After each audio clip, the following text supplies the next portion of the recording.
God damn. Man. Goddamn is right. Goddamn is right, man. Well, everybody, man, what is going on? Welcome back to another edition of Unscripted. This is episode 215 of Unscripted. So welcome to the show, man. And how is it going, everybody? Thank you guys for joining us, as always, man. On this fine Monday night, as we all watched the final episode of a 3-hour Monday Night Raw on USA. Wow.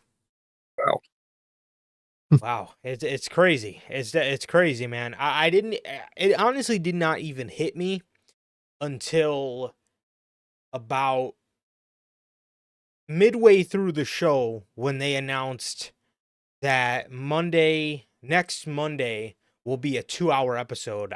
That's when it hit me, and I was like, oh my God, I completely forgot that next Monday, it's already here. Like, it's already here. Like, next Monday is the first 2-hour Monday Night Raw since 2012. Damn. Dude, that's crazy, man. I remember being a kid, and I was ecstatic when WWE was moving to 3 hours for Monday Night Raw. I was pumped. I was looking at this as my parents were gonna let me stay up another hour, even though I would just go to my room and secretly play on my Wii anyway. I would play SmackDown vs. Raw 2011 on my fucking Wii anyway. But you get the point. It was an extra hour. I got to, hang out downstairs, with my parents, or sometimes I would have my boy over. And we would watch the show. And I got an extra hour of television. I got an extra hour of just wrestling throughout the week, and I was stoked. I was fucking stoked. It was awesome as a kid. Fast forward to 2016, where I started to find myself getting back into the product on a week-to-week basis, watching it every week, and boy, did I regret ever being fucking happy about a 3-hour Monday Night Raw, because WWE in 2016, they just absolutely made me hate my life for 3 hours every single Monday from 2016 all the way up until about 2022 when Triple H started to take over. I absolutely hated every single one of those hours with all of my being, because man, I could walk you through the eras of how bad it was, but we already do that enough, okay? So I'm not gonna do that, but bro, it was some bad television, okay? It was some bad television, and boys and girls, we fucking finally made it out, bro. Man. I know. Crazy. Didn't think we were making it out of Vince, and we made it out of 3 hours of Raw too, man. We're making it out of everything, and it's crazy as hell. That shit felt like it was going to be forever. And, Come January, it might be forever. We don't know yet, but at least for these next 2-3 months, dude, it's gonna be very different and very great. Yes, yeah, it is, and I'm very excited to see what I'm very excited to see what happens with the show, and I'm excited for next week. I'm very excited to see how the show is gonna flow and all that good stuff, man. So that's exciting. It's exciting stuff. It's exciting stuff. And I'm also, I mean, when we get to Monday Night Raw, we'll talk about it. But I'm excited to see some of those things go because Hmm. some of that stuff just does not need to be on the show. And the show, again, we always say this, man, but Monday Night Raw is already the best weekly wrestling television show in the world right now. You are and that is with the fat on the show. Now we're going to cut the Hmm. fat off and we're not going to have, all the stupid shit put on the show anymore. We're not going to see none of that stuff we don't care about. So it's going to be 2 hours of, again, the best weekly wrestling show that there is. Again, which is already good at 3 hours, but again, it does have stuff on there nobody really cares about. You're going to be getting rid of that. Monday Night Raw is going to be incredible moving forward. At least that's the expectation I'm setting for it, because that's what they've presented to us for the better half of this entire calendar year. But yeah, but I'm excited, man, and I'm excited, and yeah, it's insane to me, man. It's insane to me that we made it out, man. Again, I remember watching the last 2 hour episode of Raw. And then I remember watching the first 3 hour episode of Raw, Raw 1000, well, Oh, I know there was a couple. I know there was a couple 3 hour specials before that, but the first official 3 hour Monday Night Raw was Raw 1000. So I remember watching that, and I remember watching CM Punk turn heel in the main event of that show on Mr. Glazer himself. Um, and I do remember watching John Cena and Big Show main event the show for the title. So okay. yeah, it was This a is a crazy, little amazing. yeah, or no, not for the title. It was for the briefcase, I think. Um, so it's Arguably crazy. worse. Yeah, so it's crazy that we finally made it out, man. And God, yeah, they definitely made me feel a little old tonight. So next week I'm probably gonna feel old as well. So yeah, man, but Fuck. that's crazy stuff, crazy stuff. But yeah, so anyways, man, what is going on, everybody? Welcome back to another edition of NHP Unscripted. This is episode 215 of Unscripted. And if this is your first time watching and you guys do not know how the show works, every Monday we are on here after Monday Night Raw with Unscripted, and every Friday at 4 p.m. Central we are on here with the news. And with that, if you guys did miss this past Friday's edition of the news, that is the 2-night SummerSlam officially confirmed for 2025. That and the location, as well as as well as uh hmm, as well as Vince trying to buy back his Netflix documentary before the release of it. So we went over all that good stuff on episode 233 of the news. And if you guys did miss that, and if you guys do want to check us out on all platforms, that is Anchor, Spotify, Google Podcasts, Apple Podcasts. And if you want to see it first, join us right here live every Friday at 4 p.m. Central with the news, man. And yeah, every Monday for Unscripted. And this Friday, or this Saturday, we will be live with the official post-show review for Bad Blood. So if you guys do want to check us out on the post-show reviews, the pay-per-views for both WWE and AEW, we are live directly after the show goes off the air with the official post-show review, man. Like I said, we will be live this Saturday night for Bad Blood. So I'm excited about that. Also, just a fair warning, this Friday's episode of news will most likely take place at 2:30. That's Okay. I forgot to mention that to you before we got We're in good. here. So I apologize for that. But yes, so it'll be a Yeah. bit of an early start time on this Friday.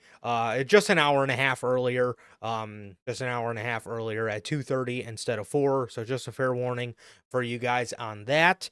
But yeah, man. Also, if you guys haven't, I got a chance to pick up some of the official NHP merchandise. You guys can now find this live on the merch shop. That is bonfire.com. Links at the top of the description of this very video, where you could find the brand new shirt to commemorate the rebrand of the podcast. As you see on your screen, the official NHP Next Chapter design live right now on bonfire.com. Again, link is at the top of the description of this very video, man. Also, if this is your first time watching and you guys do not know who we are here at NHP, I am Johnny, one half of the host of this very show. And as for the other half, we got my man Sir K here. How the hell are you, bro?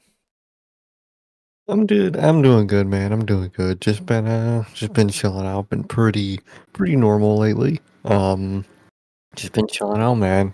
Excited for this weekend. Bad Blood is looking fucking amazing, so I'm very excited for that. And yeah, I've been chilling, man. Been pretty normal lately, I guess, man. But I'm doing good. Like Durante always asks, how's life? How's the family? Life's good. Family's good. How is everybody doing? In the live chat, whether here, whether coming in a little later. How you guys doing? Anyone in the replay? How you guys doing? And what about you, bro? How are you? Yeah, man, I'm doing good, bro. I'm doing good. Yeah, thanks for asking as always, bro. But yeah, I'm doing good. Just chilling, dude. Getting excited for Bad Blood. And then obviously, just trying to get everything ready for that, man. Getting everything ready for Wrestle Dream and all that good stuff, man. So yeah. Um, yeah, so that's basically about it, man. That is basically about it. Nothing too much other than that going on at the moment. So yeah, dude. Yeah, that's that. And yeah, bro. So yeah, as Durante always asks, I'm good. Family's good. What about you, Durante? Logan, Bell, everybody, whether you're here now or my guys, part of the Replay Mafia, JT, JB, how are you guys doing? And anybody else on the Replay Mafia, man. How are you guys doing, man? And thank you guys, as always, for joining us. Well, Want to get out of the main event? Usually you don't put the main event on first, but over here on Unscripted, we love to do that. we're going to talk about the best show to come out of this past week of television. I'm talking about good matches, storyline development, intriguing week to week television, captivating the audience on astronomical levels. I'm talking Well, about you got one of the AEW four things right. Dynamite Grand Slam. Remember when I said on Friday this was more like a no-hitter? Oh my God. This was at least two strikes easily, maybe three. Bro.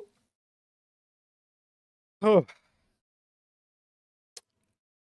This was in Queens at Arthur Ashe Stadium, per usual.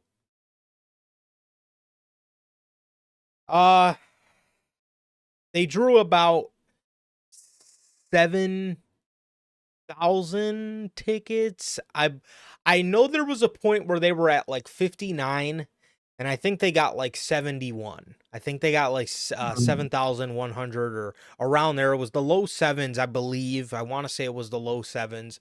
Excuse me if I'm wrong, but I want to say it was the low sevens. Which every year that it is almost dropped by about 50%. First year was 20. The next year I believe was around 12 or 13, which is a little under 50%. Probably like a 40%, 35% drop. Then this year we're looking at another almost 50% drop from last year. Actually, No, this year probably a little over of a 50% drop from their attendance. Um, this was wow. Was that I've Uh, this, see, I'm watching this show on Wednesday and I'm saying to myself, man, this used to be the premier episode of AEW Dynamite. Like, this was the episode of Dynamite nobody yeah. wanted to miss, right? It was almost always Dynamite of the Year. 100%. 100%. 2021, you know, bro, they had Omega and Danielson obviously on that show. I believe they had Cody versus Malachi Black. They had uh Britt Baker versus Ruby Soho. I think on the Rampage edition there was CM Punk versus Powerhouse Hobbs. Like, even for fucking Rampage, they put together a pretty good episode for Grand Slam. And they didn't do a Rampage Grand Slam this year. Instead, they did a AEW Collision Grand Slam, which was probably somehow, some way, probably more useless than the Dynamite Grand Slam. Mhm. Wow, this episode of Grand Slam this year I was not a fan of. I mean, even the one in 2022 was a great episode, man. It had the Keith Mhm.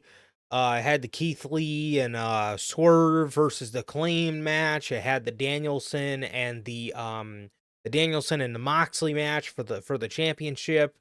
2023. What the hell happened at 2023 Grand Slam? A Um, great question.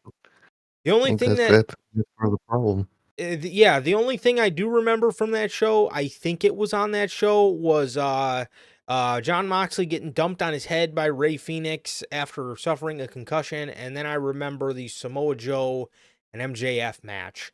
Um, this year, and normally Grand Slam's got the big stage and it's got a nice elaborate stage for itself, and it just feels different. This year there was no stage. It was a Mhm. set on the floor. There was no stage, and um the set was the same old little Dynamite set that we always know of. Um Mhm. so I didn't like that. I didn't like that. I did notice that they did provide a couple new camera angles throughout the show that made it seem fresh. Way to put a mask on the problem. Oh, That's a Vince move. Just throw some new camera angles in there to make the show feel fresh. And the tunnels were a little more tilted, which I liked. It added a nice aesthetic. But again, I wish they would have done, I mean, they did it last year. It was a huge set. You know what I mean? I mean, you're not coming anywhere to fucking fill in the arena anyway. You might as well just make a nice set for it. So I didn't like that. But yeah, and I wasn't a fan of the floor stage. That just didn't feel Grand Slam to me, considering all the other years there was somewhat of a stage. oh, definitely, man. There was nothing at all grand about this slam, dude. It was literally from head to toe just Dynamite. They might as well kept Dynamite in the name for Dynamite Grand Slam because that's all it was. There was nothing grand about it. It was just Dynamite, and Dynamite isn't something you really want to be nowadays.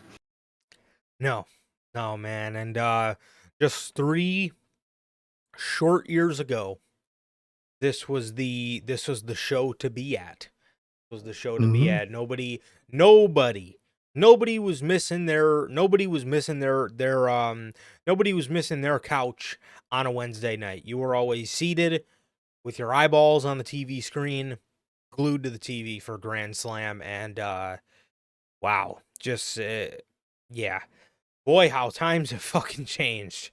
um Mhm. the opener, nigel mcguinness nigel mcguinness comes out, and he's in the ring awaiting Bryan Danielson. Born for Greatness starts to play, throughout the arena. Danielson does not come out. Danielson does not come out. So Nigel says Brian Danielson is scared of him. He grabs the mic. He says that Brian is scared of him. He's a coward, and he wants a count-out victory. So he tells Paul Turner to start counting.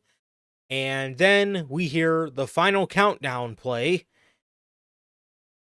As Brian walks out there for the first time since All Out, for the first time in a month.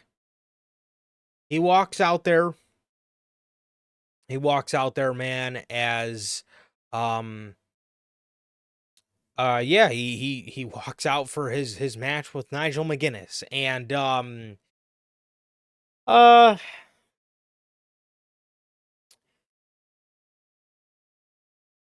yeah, I mean, I don't know. It's just it, It just this is the first time we're seeing him from All Out, and it's not necessarily that I was upset that he just waltzed on out there, because, you know, he was out for a month, and I mean, after all, he was, you know, he was only suffocated, you know, and I mean, it's not like he was suffocated for a long amount of time either. So, you know, it's not like I expected him to come out there wearing like a fucking oxygen tank or something, but I I just, putting him on this show, to me, I just couldn't comprehend the logic behind it, because there is none. Just like seeing him, the first action we should have seen Brian Danielson back in was attacking Jon Moxley, not coming out for a match with Nigel McGuinness, which again is why I thought this match was just so fucking stupid to do right now. Again, you could have saved this. You could have saved this, bro. You're going to be moving to Max. You could have saved this to hook one of your pay-per-views on HBO or Max, whatever it is. You could have saved this match for AEW Grand Slam in Australia. You could have saved this match for, I don't know, All in Texas. You could have saved this match for a much bigger stage to sell tickets and to give it time for both of these guys to build it. The very first time we should have seen Brian Danielson back following All Out was attacking Jon Moxley, not coming out here to wrestle in a non-title match against Nigel McGuinness. Yeah, again, it's again, I mean, it's, you know, it's not even, you know, it's not even that, you know, it's not even that he wasn't, you know, because I seen a lot of people, you know, saying, I seen a lot of people's complaint as, well, he didn't sell the injury. I mean, there's no really it's not really, it wasn't about the injury, it was about who did it to him. That's what I wanted to right, fucking bring up. right, and again, like I said, man, I'm not expecting the guy to walk out there, you know, with an oxygen tank like he's still fucking recovering his breath from a month ago. But I just, Yeah. I wanted to see him get his lick back. I didn't want to see him come out here to wrestle for the sickos. You know, I mean, it's just like, it just felt counterproductive to the story. And that I didn't like. So yeah. Any thoughts on that? Yeah, dude, I was just not a fan of it, dude. Like, the why and the how in the spot that it happened in this match. I'm sorry. I don't give a fuck who's on my TV. I really can't get into a TV match. I've said it a million times. I'll say it a million times more. TV matches, I just can't get into. Like I can't pay-per-view matches, the commercials, the vibe. Like, dude, half the time I'm not sitting down, you know, eyes glued to the TV watching Dynamite. You know, at least not anymore.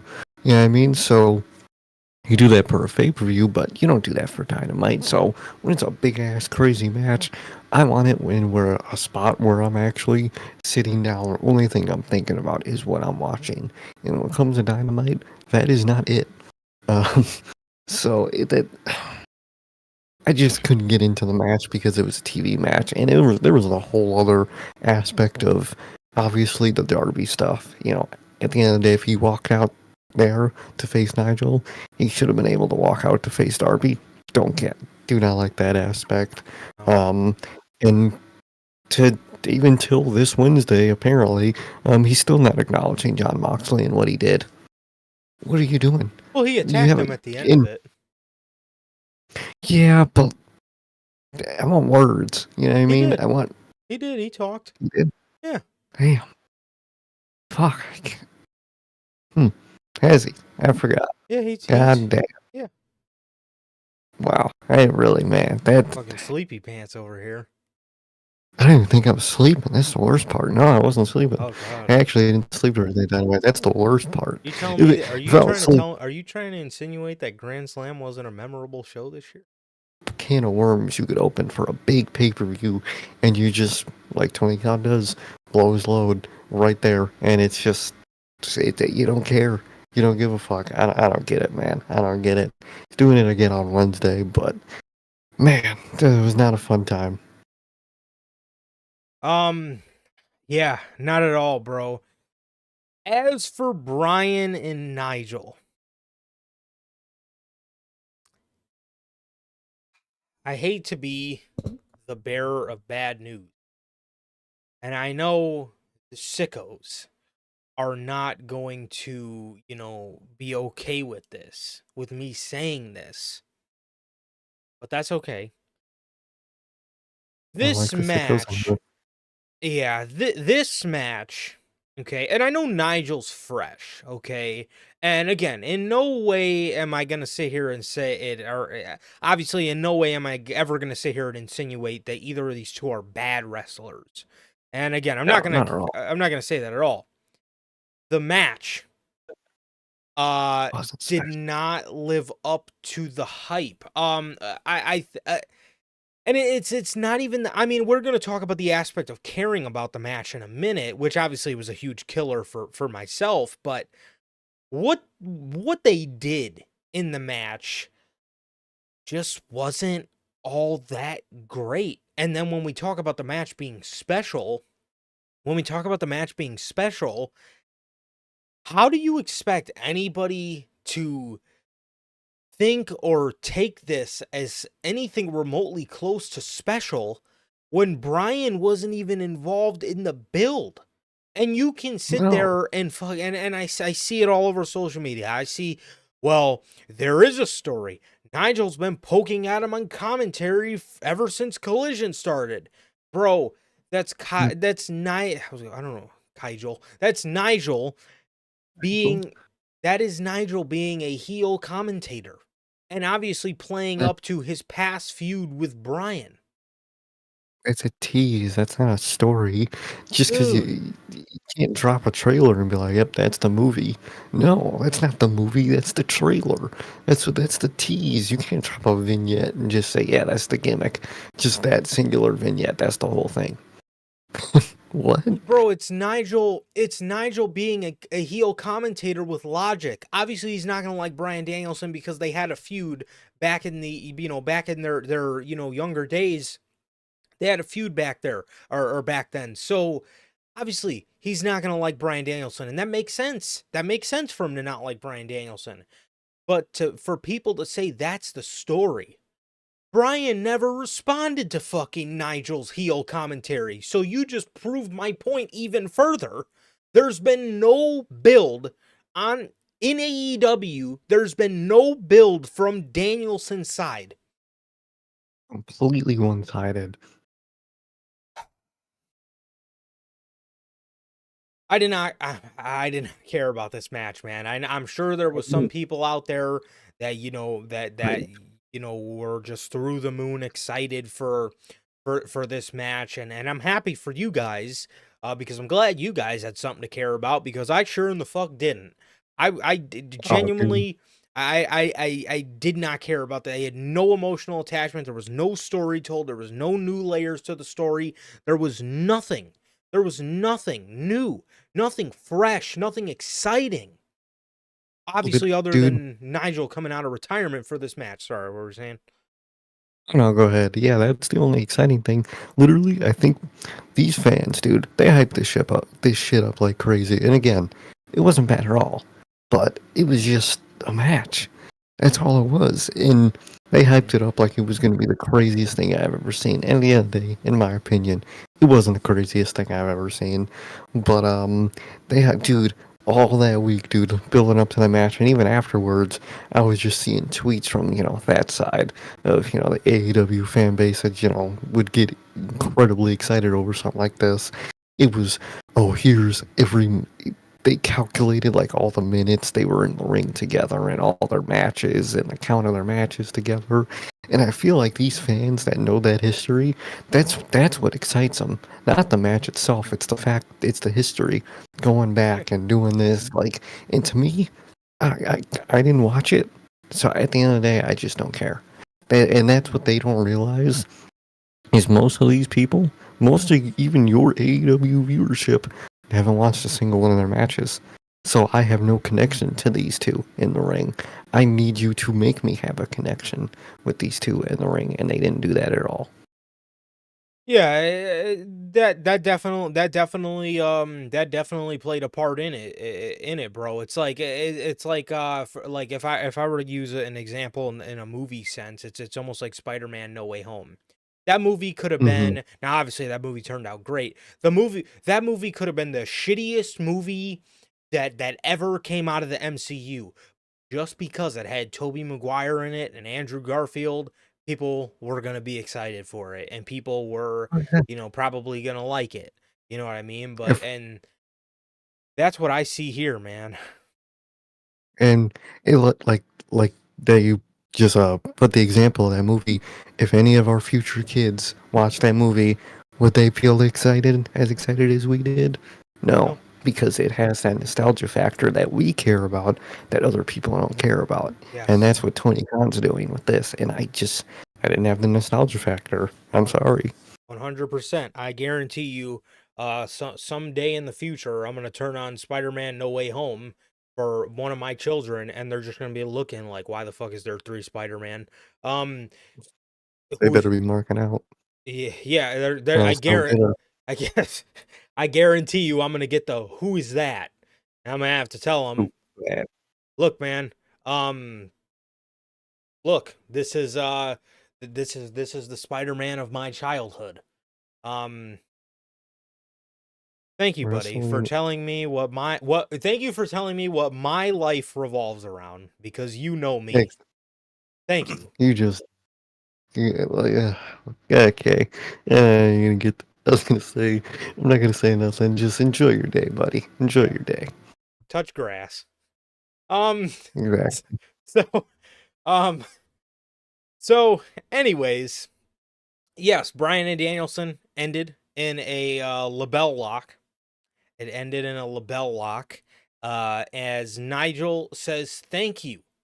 You can hear him clear as day yelling thank you to uh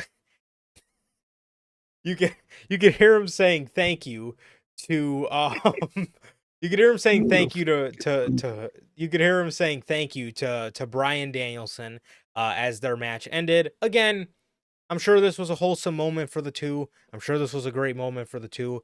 I didn't have the nostalgia factor to it. I didn't have it, and therefore I again that my emotional investment was not there for this match, unfortunately. Afterwards, Christian Cage comes out with his contract and he's getting ready to sign it. He's getting ready to sign it. I guess you have to sign it as you're on the way to the ring. So that's interesting. Um Fucking Kip Sabian squeaks up like a mouse, like some Tom and Jerry ass shit, grabs the pen out of Kip Sabian's hand, or sorry, grabs the pen out of Christian Cage's hand and runs away.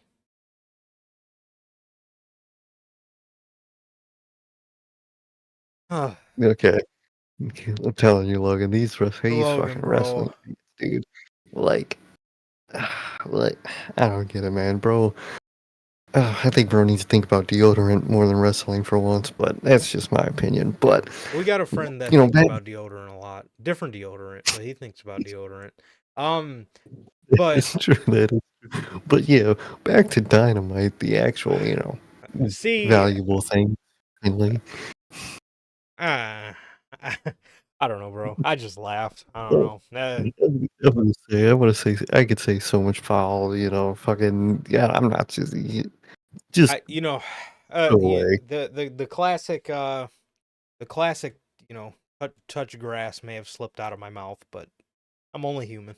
Um, or Exactly. I was gonna say much worse, so you're I, good. uh, But I don't know. back to fucking Dino. Well, um, mhm. this community's fucking something else, bro. Dude, this community is, I Uh, hate it. I hate the the internet so much, dude. well, the thing is, Sir K, there's a lot of people. There's a lot of people. We gotta be thankful we can laugh at that kind of stuff. Some people take themselves a little too seriously. They genuinely That's get the offended. thing. I'll say, hey, at least me and you can always have a good laugh over anything. Just Exactly. It's funny. because what the It's fuck? stupid. Because most people would have been fucking fuming, talking about this. Like, bro, at the end of the day, I don't care. If you're not the one touching grass, that ain't my problem, man. Um, I guess, but you know what else they ain't touching? And let me But tell back to you, Dynamite. this hold on, no, Mhm. no, no, no, no, no, no. Let me tell you, this guy Sir K over here has got a lot more on his mind than wrestling. Tell you that, okay? Yeah, that's very true. I fucking hate you. But yeah, man. Back to the wrestling. Now talking about that, but back to the wrestling.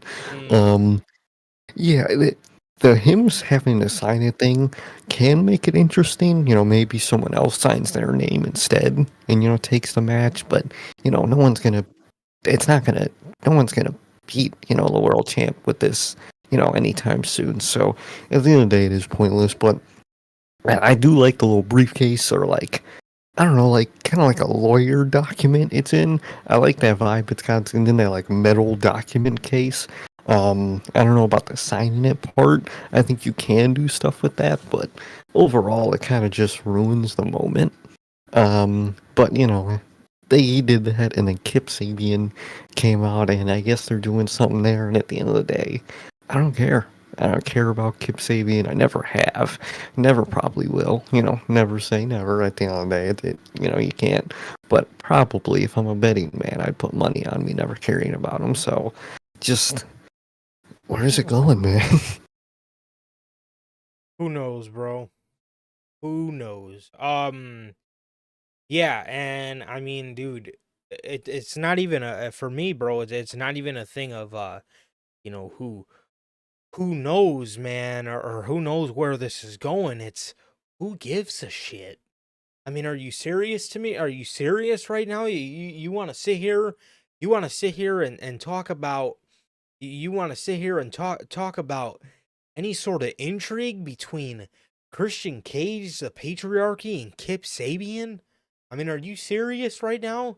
This is what you're trying to sell me on in 2024? Are you? I mean, really? So Christian Cage runs to the back to go catch Kip, and he runs into Pac and Claudio just standing in the tunnel like they're Damian Priest or something, just standing there, and Christian runs the other way towards Tony Khan, probably to lunge at him, but he runs the other way to go, finish following Kip Sabian. I mean, again, I mean, oh, who fucking cares about this, man? I mean, dead serious, bro. Who cares? I mean, like, what? You come on, Worst man. part is, there's AEW fans that care. I don't know how, but they do, man. So, hey, good for them, I guess, man. Couldn't be me, because I really don't give a fuck. Yeah, Of much course, different things on the side. of course they care. Of course they care. Well, speaking of Pac and Claudio, last week on Dynamite, not Grand Slam, but the week before, they told us they were gonna have a trios titles match next week on Dynamite Grand Slam. I don't know what Tony Khan is smoking because the match got announced mid-show Or Collision. for Collision Grand Slam. That's not. You said Dynamite Grand Slam, and you're just gonna do it for Collision Grand Slam, the one nobody cares about. Not even half of your core audience even watches that. So what do you do? Dude. I don't get it, dude. I don't get it. I don't either. I don't either, man. Hook versus Roderick Strong. Holy shit. Talk about things I did not care about. Oh, God, no. Oh.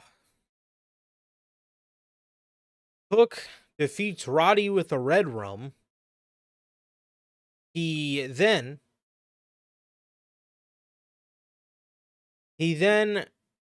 gets a handshake from Roderick Strong. He walks over to Tony Schiavone by the announce table. Hook thanks the fans for supporting him and for supporting the legacy of his father's championship. But he says all good things must come to an end. I thought this man was about to walk out with the FTW title on his way to NXT, thus I retiring the really did. FTW title in the process. I really thought he was. He says all good things must come to an end. As he says, the FTW championship from here on out will be officially retired. He tells Taz to, get up and come over by him, and Taz gets up and he hands Taz the championship. Taz is crying as they both hug in a very wholesome moment. I actually really like the retiring of the FTW title. Again, I thought it was a very wholesome moment of you could see the genuine emotion on Taz's face, and Hook, when not stoned out of his mind, can actually formulate a sentence, which is very nice to Mhm. see. And yeah, I like this. The match was boring as all hell, but Mhm. the retirement and the way they went about the retirement and the moment, like I said, it was very wholesome. It was very nice to see as Taz, um, Taz and Hook, like I said, have a nice moment as the FTW title goes away, and this is something that we've asked for as fans for the better part of 3 years, and they're finally just now doing it, and I'm very happy for that. Exactly. I'm very happy. I think it was a very good decision. Obviously, match wasn't, nothing to write home about. It was a match. I say that a lot on Dynamite, so very used to that. But the aftermath was really good. I like how they finally retired the FTW title. I think it's been pointless for a long time now, and it just kept hooking this loop of not progressing. So if he does stay, God forbid, it's a good thing that he doesn't have something to hold him down. I mean, he has Tony Khan, but he doesn't have an on-screen thing to hold him down anymore. And obviously the Okay, you're good. good. You're good. You're good. Okay, okay. Where did don't know where I Under left Shawn Michaels off. and under sobriety. Okay, under Shawn Michaels and under sobriety at work. I think he has all the fucking potential in the world. Yeah, he absolutely does, man. He absolutely does. And yeah, now that we've wrapped up the stuff with the FTW title, that was obviously, just ended up turning into Hook's belt. Um, it was, I don't even want to say it was about time because it was way past time for when he needed to, or the company needed to get rid of that title. But yeah, I'm glad they finally listened. As yes, I'm excited they got that out of the way, so Hook can hopefully end up wrapping up his run with AEW and heading on over to NXT, because yeah, yes, development is sorely needed for Hook. Oh yeah. So the Young Bucks versus Kyle Fletcher and Will Ospreay. Don Callis in the match passed a screwdriver to Kyle Fletcher. He was going to hit one of the Bucks with it. Will stopped him. He yells at Don Callis. Will then turns around and gets hit with the championship. Kyle Fletcher then goes to get hit with the title, and he dodges the hit. Matt Jackson passes the belt to Nick. He passes the sorry. Kyle Fletcher dodges the hit. Matt passes the belt to Nick. Fletcher rolls up Matt, and Matt kicks him off, and as Fletcher flies towards the rope, as soon as he puts his head near the ropes, Nick hits him with the championship. He hits him with the championship, and Fletcher kicks out.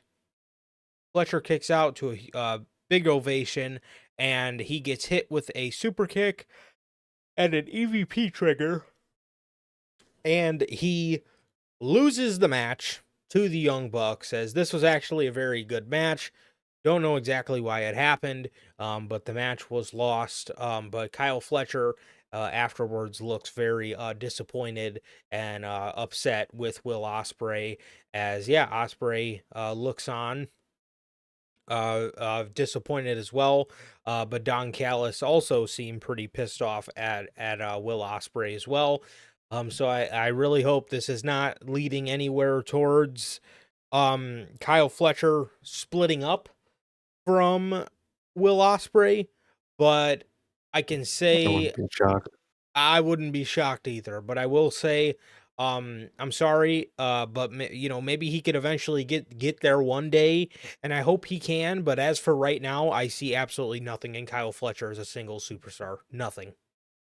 No, same. You have such a massive roster with a lot of singles guys, which is already a problem in your show. And all bigger than him. At the end of the day, damn near every one of those names is someone I'd rather see in a singles position than Kyle Fletcher, and that's no dig on him. Yeah, That's more dig on Tony Khan and his assortment of his roster. So I think he'd be better off in the tag team division. So that's really scary. But the match was fine. It was a good match. I mean, obviously it was going to be. It's all Dynamite, and this is. So it was a good match, a clever ending, but very scary for the way it's going. definitely, definitely, man. So that that was that match. Like I said, it was a very good match. I don't know why it took place. So other than, Kyle Fletcher telling Will Ospreay that he's the only one that he would want to win some tag team gold with, as if he doesn't have an actual tag team partner that, has just been hurt. But for the love of God, can we please get Mark Davis back, and can we please get Aussie Open back on the show? Because God, could the tag team division sorely need them? Aussie Open versus Grizzled Young Veterans.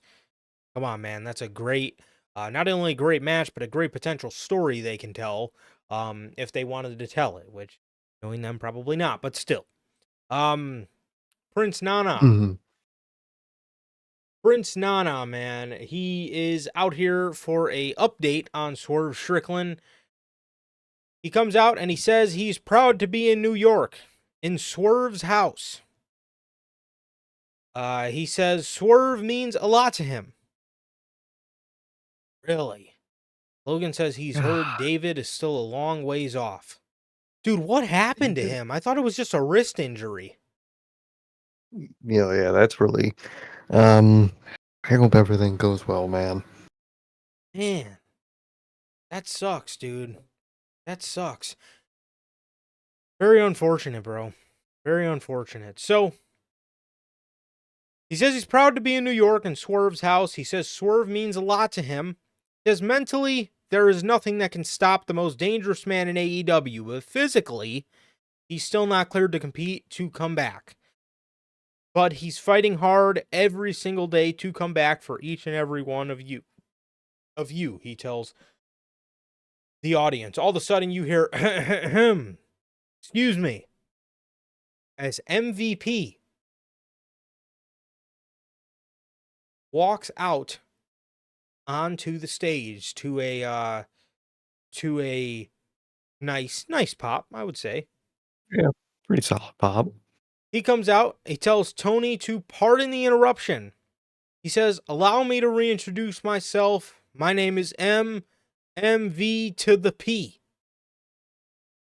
What are you, fucking Jay-Z? You about to give me the public service announcement? What I don't know why he had to say it like that. It was a little corny.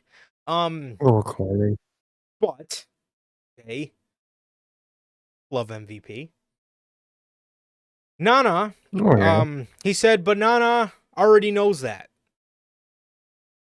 He says, I agree that Swerve is the most dangerous man in AEW, no question. He says it is, in my opinion, Swerve is the most phenomenal talent to ever be in an AEW ring. He said his championship run will be studied by future generations. Yes, how to overcome Tony Khan's bad booking in the Oh, span yeah. of a Fucking, what was it, April to in the span of a 4-month reign. How to overcome Tony Khan's horrendous booking. fucking insane. He did the impossible. He did. He did. He says it will be studied by future generations. 8 months without being pinned or submitted. He said we saw all of it. But he also saw Swerve losing.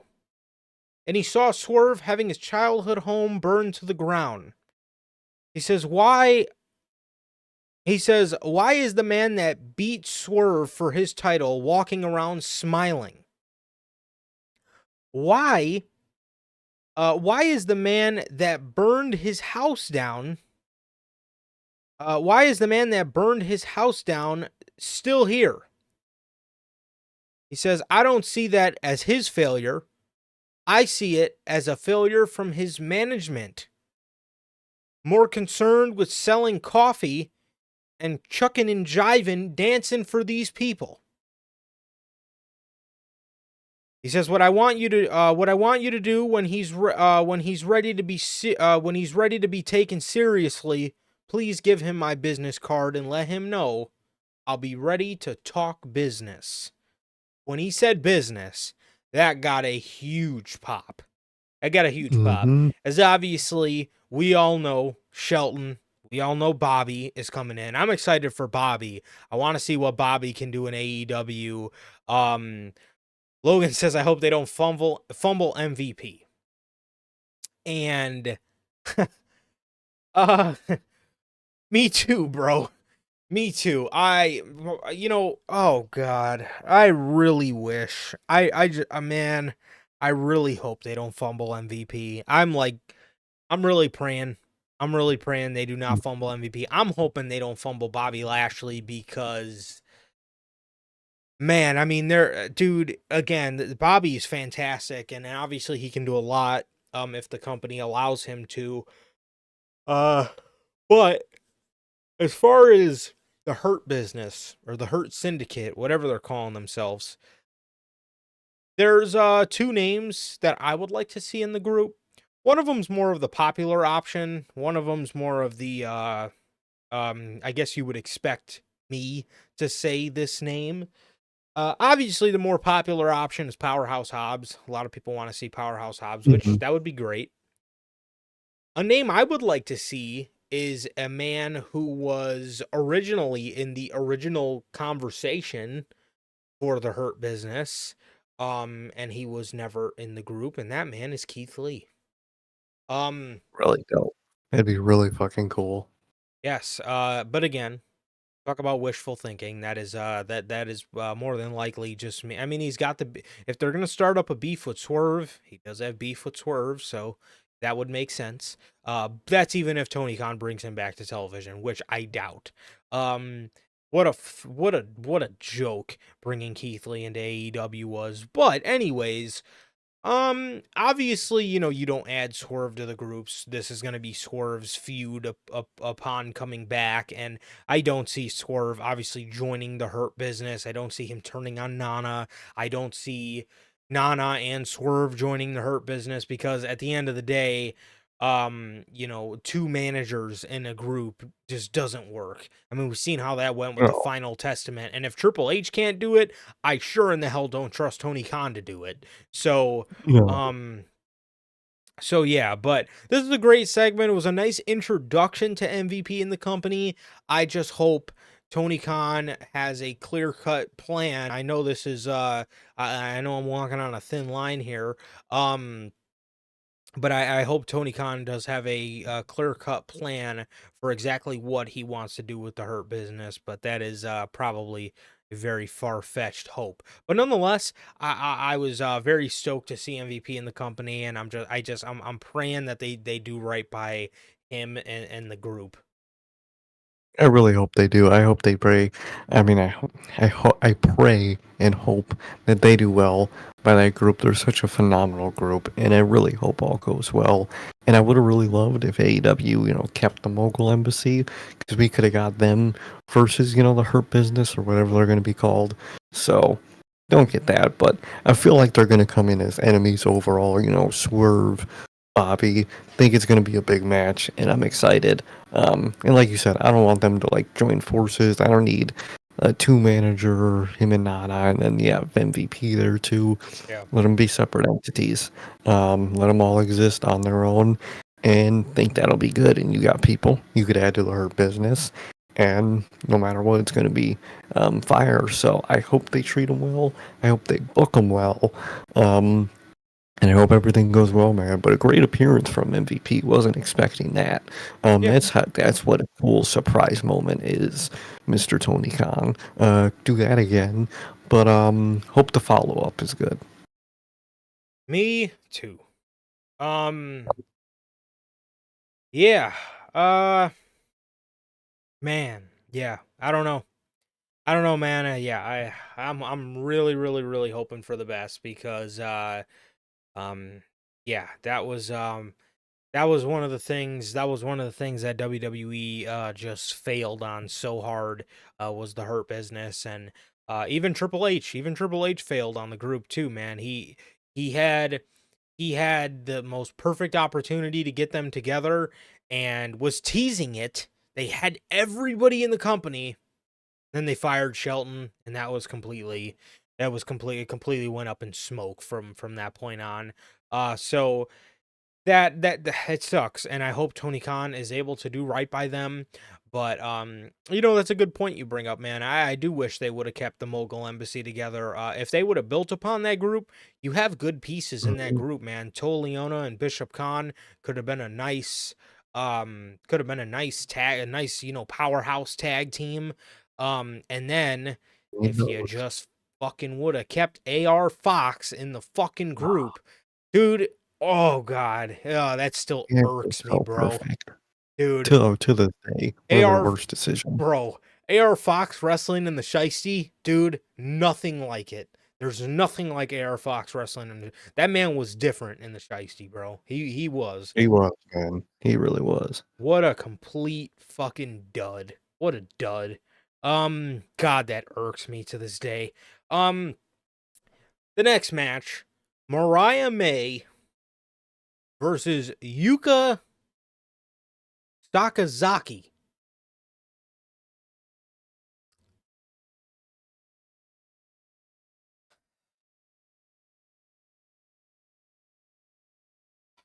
This was horrible. Um, Hmm. Mariah May defeats Yuka with a Storm Zero in a match that I'm 5 days later looking for the fuck that I gave for this match.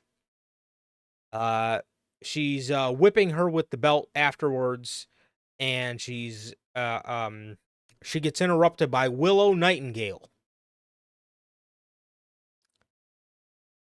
Um, so is the What? feud with Stat done, or I mean, I And what about guess. Mina on Mariah's side? Both parties seem to be occupied already. What are you doing here, Tony? I don't Uh, know. as Excalibur, or no, no, sorry, Tony Schiavone, my bad. Excalibur's about to catch an unnecessary fade. I mean, it's never unnecessary, but you get the point. Yeah. Tony Schiavone is screaming as Willow's coming out to the ring. Everyone knows these two are best friends. Hmm. Willow Nightingale and Yuka Saka fucking Zaki are best friends, and everybody knows this. And then he says, Everybody. "This is well known backstage." Are you serious? So this is what we're doing now. So so oh man. So Dude, you talk about backstage. We know who's enemies. I don't know who's best friends, motherfucker. I can tell you who don't like who backstage. I can't tell you who likes who backstage. So now we're playing storylines into TV because these people are friends and it's well known that they're best friends backstage. Nobody watching the show has a fucking clue. I guarantee you half of the people in that audience, probably about 90% of those people, more than half, were sitting there thinking to myself, why is Willow coming out to save Yuka Sakazaki? Because they don't get the commentary information that we do. So they were probably really fucking confused. I mean, what? Come on, man. Mina comes out to the stage. Mariah is happy. She runs over to Mina, gives her a hug, and Yuka runs up the stage to chase Mariah away as she's hiding behind Mina, but Yuka's like running past her, and Mariah May's like running around. It was the most awkward chase off I've ever seen in my entire life. It was horrible. Hmm. The only positive out of this is Mina is here, and we can start to, kind of just see the developments between Mariah and Mina, which obviously is going to be a great story, I think, for Mariah. That's if they don't somehow shoehorn Willow Nightingale into getting the next title shot for Mariah May or something along those lines. But I mean, this was horrible, man. None of this made any sense, and man, it is completely sad to see what they are doing with Mariah May's title run this thus far. No, it really is. It's classic Tony. Tony Khan, great fucking story. Going into a title, wins a title, fucking just bombs the aftermath. Does absolutely the most random fuck shit with said person, and Mariah May's a victim of that. Hopefully, with Mina here now, you could have some type of structure and some type of, you know, plan and end game, but yeah, Tony Khan, I doubt it, man. So it's really unfortunate that Mariah May fell to the Tony Khan curse of momentum that a lot of people get cursed with most of the roster. It's just unfortunate. It is. It is. In the main event, Jon Moxley versus Darby Allin. This match was this match was brutal. Per expectation. Darby Hmm. Darby fell onto the exposed uh uh Marina Shafir, undid the padding on the floor. Darby then went to go for a suicide dive and landed right on the concrete. Landed right on the concrete. Jon Moxley then gave him the X-Plex onto the steel steps. Moxley was going for a elevated sleeper hold. He sat on the top turnbuckle, put Darby in the sleeper, and tried to raise himself up so Darby could be hanging from his neck. And Darby counters Darby counters and puts John Moxley in a superplex position. We then get a avalanche Death Rider from the top. This looked brutal. As Mm-hmm. John Moxley wins the match and wins #1 contendership for Wrestle Dream at Bryan Danielson. So I know I seen a lot of people upset about this. To be 100% honest, I'm really not upset with this because you have a story with Mox and Darby, whereas Darby and Danielson would have just been more of a friendly fade, I guess. These two would have Mm-hmm. these two would Shook have hands. yeah, Brian, Brian, it would have been the story of, I see a lot of myself in you, and the better man must win. But the thing I like about the Moxley and Darby story, Darby is going to be fighting from behind here. Darby is going to be the underlooked. Darby is going to be the guy that Moxley looks at and says, "You have no fucking chance of beating me. You're never going to be a world champion." He's going to scoff at Darby, and Darby is going to eventually beat him to become the world champion. Mm, And hey, if we're holding off on a Darby world title run to tell a good story behind it, you will never catch me okay. complaining about that. Exactly. I like that. A bigger story, hopefully even possibly a bigger location and spot than Wrestle Dream. No offense to Wrestle Dream. You kinda who want if you're choosing to win a world title at an AEW pay-per-view, are you choosing Wrestle Dream? Let's be honest here. You're choosing one that matters, dude. And I like it. I like the story. They're building, hopefully building slowly, and that you have in your pocket. So I really don't mind. They love Darby. Darby's gonna get, he's gonna get his title in his moment, guaranteed. So I'm not really too worried. Same way with I wasn't worried when Braun Breaker lost, so I'm not gonna be really worried when Darby lost because when you're someone who has clear plans and focus set in stone and the company likes you, I'm not going to trip if they lose because they're going to be fine. And Darby's one of those cases where no matter what in AEW, he's going to be fine. So I don't mind it at the end of the day. Obviously, there was more build-up logic gaps than, current logic gaps, aftermath. So there was that. But other than that, I'm fine with it. I really am.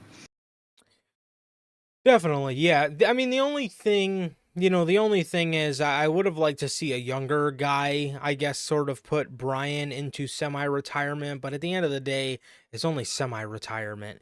You know what I mean? You can have a younger guy, put him into actual retirement. You can have a younger guy, put him again, you can have a younger guy when he is ready to hang it up. If he does ever want to hang it up, you can have a younger guy, put him you can have Danielson put that guy over, but so again, it's for the betterment of the story, and again, it's going to be dragged along because they want to give you they want to give you the feeling that Darby is fighting from behind and that he is the underestimated underdog here, and he's fighting up against AEW's final boss here. He's going up against John Moxley. Also, it more so legitimizes John Moxley's hostile takeover of the company with him, you know, it's going to get him heat. It's going to get him heat by beating Danielson. It's going Mm-hmm. to it's going to get him a lot of heat by beating Danielson, and it's also going to just make what he's doing even more legit than it already is. So I actually liked it, and like I said, if there's gonna be a bigger and better story behind Brian losing, or behind Darby losing the title shot, again, you'll never catch me complaining about stuff like that. So I'm all for it here. Exactly, man. Exactly. I think the future is bright for this whole circle of things. So I'm actually very intrigued and excited and, really not mad about it at all. I'm mad about a lot of things on Dynamite, but that's not one of the things. Definitely. Brian comes in after. He's wearing a hoodie, and he comes in and he starts choking John Moxley with a necktie. Very similar to what You he remember did. that segment? Yep, to what he did with Justin Roberts back in the Nexus debut 14 years ago. Wow. God damn. Fucking it. Hawk and Claudio come out to help get Brian off of Moxley. Private Party Commander and Alex Abrahantes came out here. Way to kill the fucking vibe. Dude, I seen fucking Brian have to fucking dap up Alex Oberhantes, and I was done. Moment ruined. Dude, Get this dude aura out the gone. Bro. like, bro. Just Well, can't, bro. we I'm might be sorry. seeing our boy Alex hanging out with his old Lucha brothers again. The hype Dude, man. and someone mentioned this too. If he did that to Penta, or not Penta, to Ray Phoenix, the contract adding time, dude, Adam Cole's never leaving this company. Oh Yep. God, I didn't even think about him. Adam Cole is never leaving this company. Well, he's got 9 Even though months from the concussion, and he's got about another 13. Yeah, that man's got about like 2 years in injury time. Mhm. Probably wait. Yep. Which Yeah.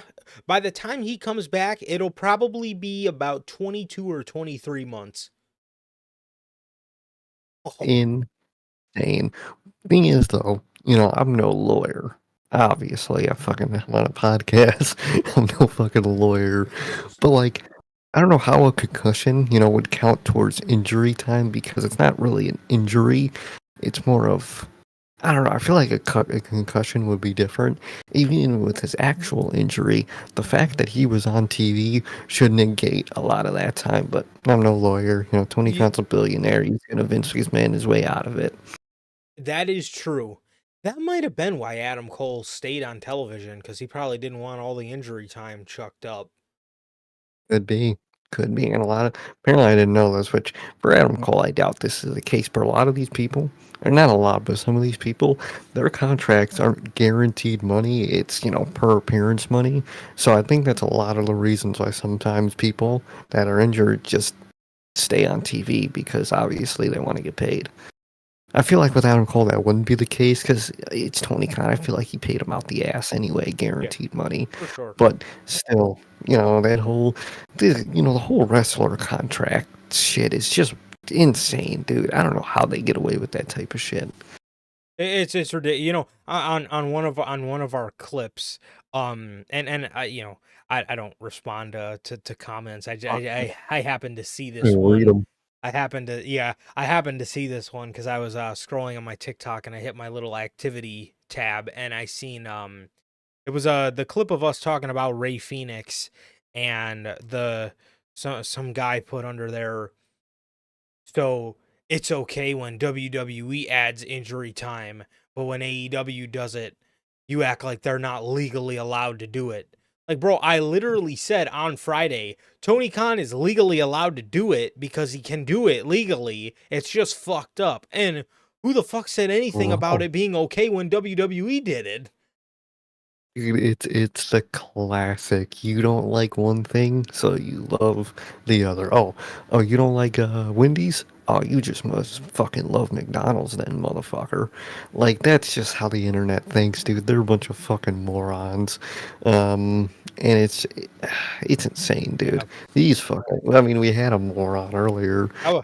So I was reading that and it made me laugh because I'm sitting there thinking, nowhere in this video did I say it was okay when WWE, nor did you say it was he okay did. when it made me laugh, bro. It made me laugh. Like wrestling fans are they're the funniest, bro. They're they're fucking specimens, dude. Mental specimens, dude. Put these people under a microscope. I don't know if watching wrestling can give you CTE, but if that's the case, investigate wrestling fans. Because fucking A. Yeah. Saying Tony can't do it. So you think it's okay when WWE? Like, bro, what? Who the fuck? Like, What are you talking about? But anyways, Brian declares war on Jon Moxley, and he tells him he's going to kick his fucking head in. Now, I don't know if this is just a theory of mine, but it sorta looked like Jon Moxley lipped to Brian, "It's not me." I don't know if, again, I don't know if that's exactly what he lipped. He could have said something else, but that's what it looked. When I read his lips, and that's kind of what it sounded like he lipped to Danielson was, "It's not me."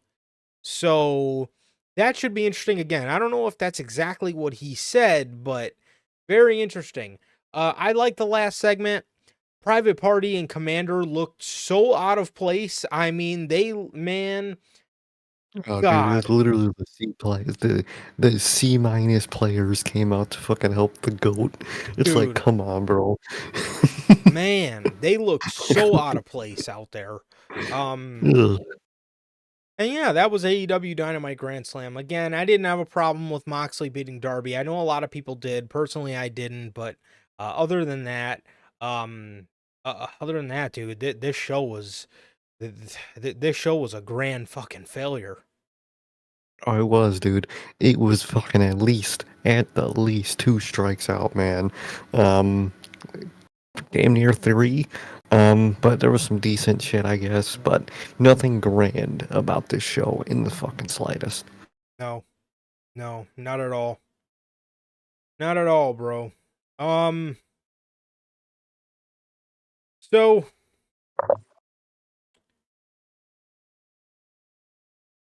with that, to talk a little, nothing, honestly, man. Yeah, so that was AEW. That was AEW Dynamite Grand Slam, and as for SmackDown, to be 100% honest, bro, nothing really happened on SmackDown other than just some more intriguing stuff with the whole Cody Rhodes, Randy Orton, Cody Rhodes, Randy Orton, and Kevin Owens type stuff. Kevin and Cody were kind of getting in each other's face after the match, in which they were getting in each other's face, which Orton kind of diffused the situation. It ended with a hug. Early in their show, Orton asked Cody, why he wanted an explanation for why he was, teaming with the Bloodline or whatever. Which Cody didn't get too far into his explanation before Owens came out there. So, that was basically it for SmackDown, man. Other than that, it was your typical just boring SmackDown, man. Exactly, man. Not much going on besides Bloodline, as usual, man. So there was that. I saw, to me what happened at the end with, the whole KO thing, him coming out to help because Orton asked. I just see that as more of an Orton heel turn tease than a KO heel turn tease, as, in my opinion, what happened there was Randy didn't go talk to KO tell he was gonna, get, Cody out there. He was just doing that so they fight. So, weakens him. I think it's really, to me, it's teasing the Randy turn more than it is a KO turn, but I'm curious to see how all that plays out. Interesting. Yeah, very interesting. That was that for SmackDown. And moving on here to, like I said, man, the last Monday Night Raw on USA. That will be 3 hours.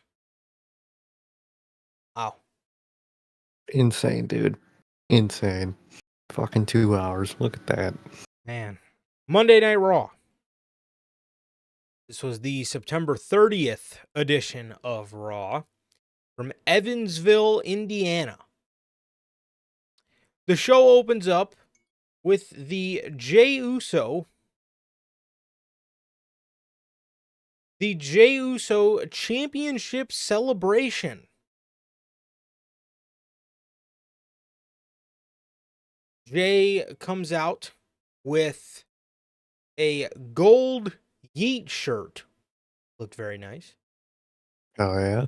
But more importantly, Jey Uso was rocking a brand spanking new Intercontinental Championship. As you see on your screen, they have fucking added color to the IC Championship.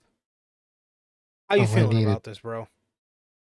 I love it, dude. I saw people when he won were saying, it's Jay, he always, wears blue and whatnot. Maybe they add the blue to the title. And I was like, I would love that, but it's not going to happen. I really didn't see this happening at all. I would have bet money that it didn't happen. Yep. And I look and they fucking added the blue, and it's not just a temporary thing. This is the new IC title as their tweets. It's WWE. They already posted the fucking replicas you could fucking buy. Tony Khan can never. But yeah, I'm excited, dude. That's all the title needed. Now, you know, everything can always be better. Yeah, I don't mean this in that way, like I always do with the fucking Raw tag team titles. But if it was me, would have added the white strap. But that's just a me thing. But That would have at looked the end of very the day, clean on Jay. it would look incredible on Jay. But at the end of the day, that's all that title ever needed. I'm fine with it. And now that it has that blue, you don't have a single title where I have about. Every title you have is great.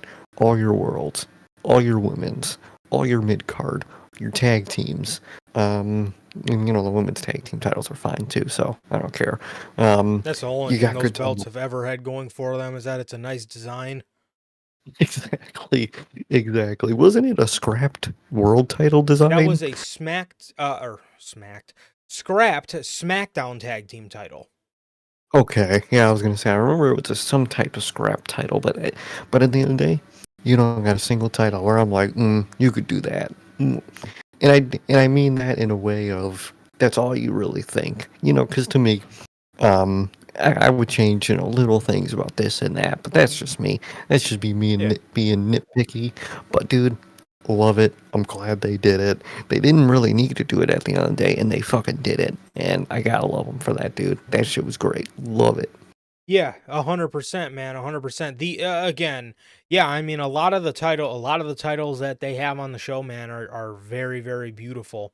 They're very beautiful, man. I honestly fuck with basically all their belts, man. All their belts nowadays. I actually really, really like. I really like the designs for them. And this, well, again, if I were to have it my way, I would have made the strap white on the Mm. IC title, but I love that they added some fucking color. I love that they All I added need. color. Um, I like that a lot. So yeah, I love again. It makes it pop more. It makes it pop more. I don't know how it would look on a guy like Braun Breaker with the blue, being that he doesn't really wear blue. But considering the fact that Jay, wears a lot of blue and he wears a lot of colors that pop, it looks fantastic on him. But the yeah, if I love the SmackDown tag titles, but I would do the exact same thing to the SmackDown tag titles. Oh, fuck. Just that globe in the Just back, I would just make it blue. hell yeah. I think that would add a really nice touch. Yeah, I think it would too. But otherwise, man, I'll show it to you guys one more time, man. But this is the official close-up shot of the brand new Intercontinental Championship, man. So we got it's obviously the same design, but instead of the black globes on each side and in the middle, we have blue globes now. So obviously the side plates, got nothing new, but I mean those get replaced with people's side plates anyway. But as for the front plate, man, it is yeah, dude, it blue. It's blue, bro. So yeah, like I said, again, I don't know how it would look on a guy like Braun Breaker or like even a guy like Gunther. I don't know how that would have looked on with the blue. Just because again, the blue doesn't really match their colors, but But nonetheless, on a guy like Jay, it looks very good. It looks very good. It And it does. yeah, it makes the belt pop more. It makes the belt pop more, and yeah, I really like it, man. So so Jay says the Intercontinental Champion main event Jey Uso is now in Yo City. He thanks the Oh fans yeah. for rocking with him. He says it was so special to walk out to the ring with his first championship with his son behind him. He says he's gonna fight for this championship every week against anyone who wants it. Don't take that too far, Jay. Okay, we don't need an Orange Cassidy situation here. Yo, what up, naysayers? Well, How are you doing, bro? what's up, naysayers? How you doing, man? Thanks for joining us. And but Jey Uso, I feel like that kind of thing I could be fine with. You know, the whole and you know, it's at the end of the day, it's WWE. He's not actually going to wrestle every week, but with that type of vibe, I'm okay with Jey Uso doing that. Hmm. He's got the energy. I actually care about him, so Yeah, that is true. That is true. I just don't want them to don't overexpose. overexpose him and put him in just matches that nobody cares about. Like he's got the one with Xavier Woods. Like okay, that they made sense out of that. I like that. Yeah, that's But cool. if it was just me, man, I would just rather not him defend the title every week because Oh, there's no way that ends good. But the thing with Jay, the only way obviously this could end positively is if he doesn't hold the title long because and I don't think he no, will. So even no. if he does defend the title every week, that's probably WWE trying to make the very most out of what is what probably is going to be a pretty short title reign. So Mm, he uh he says it was so special for him to walk to the ring with his son behind him. He says he's going to fight for the championship every week against anyone who wants it. He says it was a long road for him to get here. My own family made it hard for me.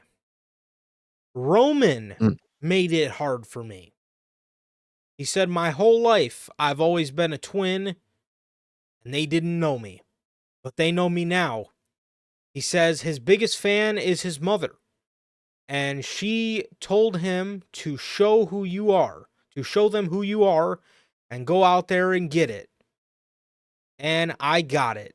So, Mama, we did it. He, Braun Breaker. Braun Breaker comes out here. He says, I'm not out here to crush the fun. He said, I'm out here because of the respect that I have for that championship. He says that lineage goes back a long ways. And after he says, after the battle that we had last week, I got a lot of respect for you too, Jay. He says, I told the world 2 weeks ago how much that title meant to me. And I also said that the better man would walk out with it over their shoulder. And last week on that night, you were the better man. He said he's not gonna spear him, but I just felt that I should be the first one as a competitor and as a colleague say congratulations. He shakes Jay's hand. He goes to walk away. Jey Uso walks up to him. He says, "Hey, Braun, there's some dogs in Indiana, Oos," as the crowd starts doing their bark. Um, as this was the championship celebration segment for Jey Uso. So how are you feeling about a lot of people comparing Jey Uso and his popularity to one of 2008 Jeff Hardy?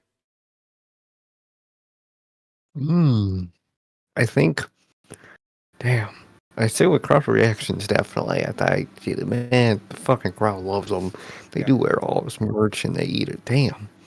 I don't know. I feel like Jeff just had a different vibe. Like, he was more like, obviously Jeff has that artsy, edgy vibe that Jey Uso doesn't have, but I'd say in popularity, I don't think we'll be able to answer this for a couple years. Well, how many Yeah. people are really going to remember this like as they do Jeff Hardy? I think that's an impossible question to answer right now. That is true. I think the odds are good. Personally, I Mhm. think a lot of people are gonna look back to the Jey Uso Yeet era, and I think people are always gonna remember this fondly, even though people try to act like they hate it in the moment. It's a classic case of I hate this. This is corny. What is this Yeet shit? And in a couple years, those same people are gonna be like, man, Yes, maybe the shit. I miss when he came out and the fucking crowd was doing his shit and he was wearing the Yeet stuff. He was so cool. He just had all the swagger in the world. That's what a lot of people do with not even just Jay, the bloodline in general, get that sort of treatment. They get that sort of, we hate this, rah rah speeches of how, they hate it and, they're this family's ruining the business and ruining the company and Oh, all this shit. shit. But, I mean, they're like the fucking they're like the 2017 Warriors, you know what I mean? People hated them when they were all together, but nowadays people look back and they say, "Man, Kevin Durant, I Klay mean, Thompson, and Steph Curry on the court together, bro. That was special shit to watch. Like we never seen nothing like that." And we haven't.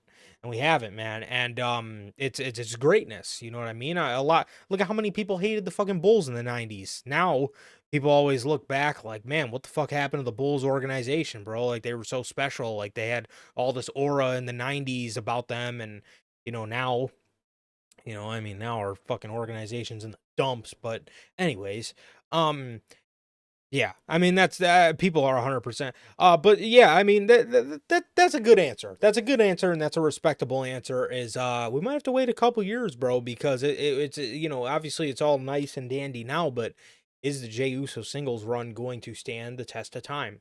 And that's one thing we'll all have to wait and see. But I overall I think there's good chances it does. yeah, I think there's good chances it definitely. does. As for people calling him the modern day Jeff Hardy.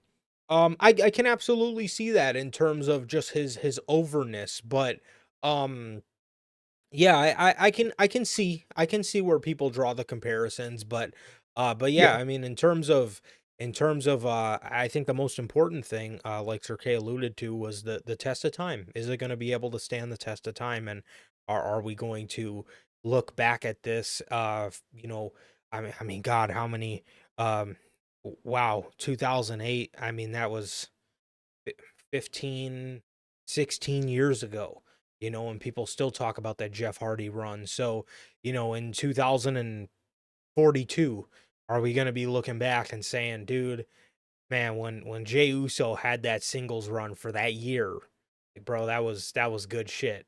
There's good chances. There's good chances, but Mhm. we'll get back to you guys on that in 2040, and we'll see how that we'll see how that goes. Exactly.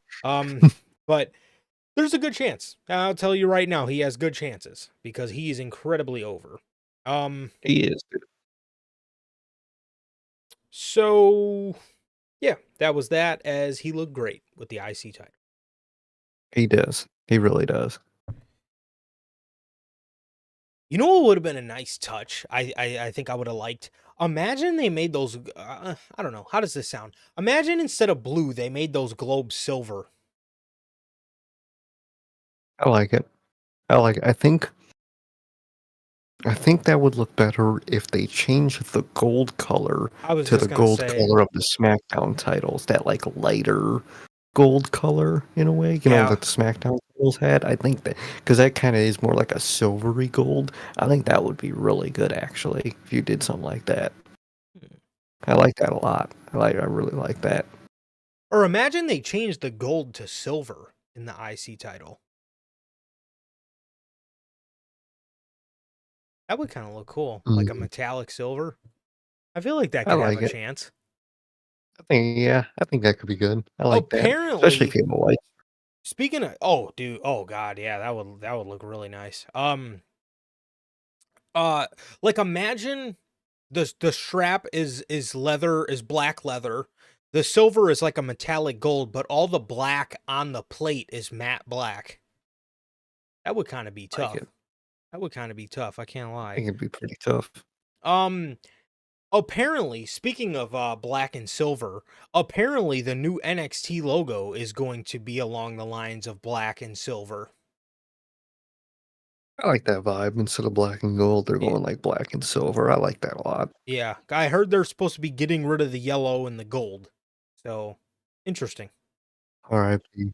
That's gonna be a fucking sight to see. That's good that they're evolving it, and I like that. Yes. But it's gonna be the craziest funeral, man. The black and gold completely gone. And I said on Friday they need to go back to an edgier vibe, but obviously when I said that, in no way did I mean they need to go back to black and gold, because you're never gonna come close to you're never gonna come close to what you did.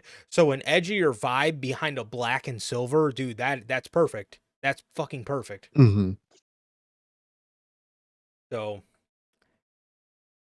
yeah, man, that is that's the rumor behind the NXT logo. So Judgment Day. Actually, we'll see it tomorrow, so we'll probably discuss it with you guys on Friday. Um, Judgment Day. Maybe Monday. Hey, man. Oh God. At this point, I wouldn't I be. was It's more likely than Collision. I'll tell you that. 100%. 100%. Fuck, might be more likely than SmackDown some weeks. Yeah, we finally seen Stephanie Vaquer, so that's cool. Yeah, that was dope. The Judgment Day, Dominic and Liv are outside as Finn Balor calls Dominic. Dominic walks away and he says, "Hey Finn, what's up?" Finn says, "I'm all good. Tell Liv I took care of the business. The business we had is taken care of." Dom goes back to the group, does not relay that message, does not relay any of that message at all. He just says, "Yeah, Finn's fine." He did not relay the message to Liv at all. Liv is kind of looking a little suspicious here, so it looks like already they're starting to somewhat plant seeds for Finn Balor and Liv Morgan to be having something going on, behind the scenes Damn, here. that's crazy. That's wild. She moving pretty crazy. I cannot lie. But it's interesting to see how the direction is gonna go. Definitely, man. Hey, she, Definitely. yeah, Yeah, I don't know good. what type of timing she's on, bro. I don't know. Full team, I guess. She is for the team, bro. Golly. So, um, Xavier Woods defeated Rey Mysterio. Rey was trying to hit him with some sort of 1916 or reverse DDT. Uh, Xavier accidentally rips Rey's mask off and then rolls him up. And when he's on the outside, he's trying to look sorry and act like he didn't do it on purpose. But He don't give. he's starting to care less and less. Um, so interesting, very interesting to see. Exactly. Really like this direction they're going. All these teases. He's losing his, honor or whatever. I like it a lot. I like the direction it's going, and I'm very intrigued to see how this all. I can't wait to see the end game. I can't wait to look back. Whenever this ends, later this year, mid next year, whenever like this storyline is set to have its main end game, Mhm. and can't wait to look back at it and be like, damn, that started real crazy. Yeah, absolutely. And see, this stuff's been going on for a couple months now. It's been going on for a couple months, man. This is Triple H made New Day of all acts good Hmm. television again, dude.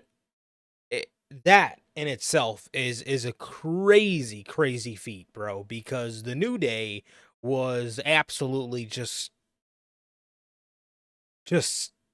who cares? Who cared? Who cared about who cared about the New Day?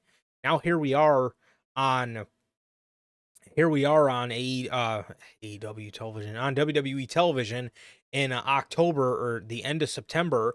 These guys are one of the best parts about Monday Night Raw is seeing their week to week saga. So this is how you tell story, and this is how you make things interesting.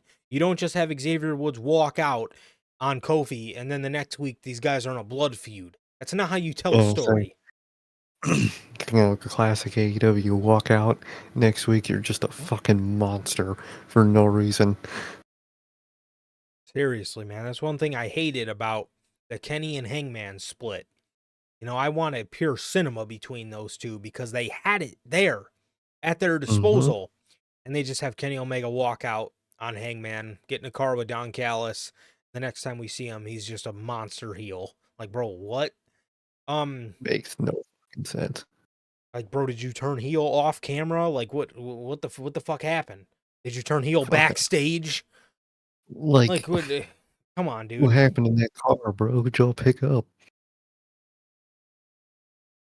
After this, we get a New Day backstage where Kofi goes up to Woods and he says, "Hey, dude, did you do that on purpose?" Woods says, "No, I would never do that on purpose, man. I respect Ray. I thought you would be happy for me."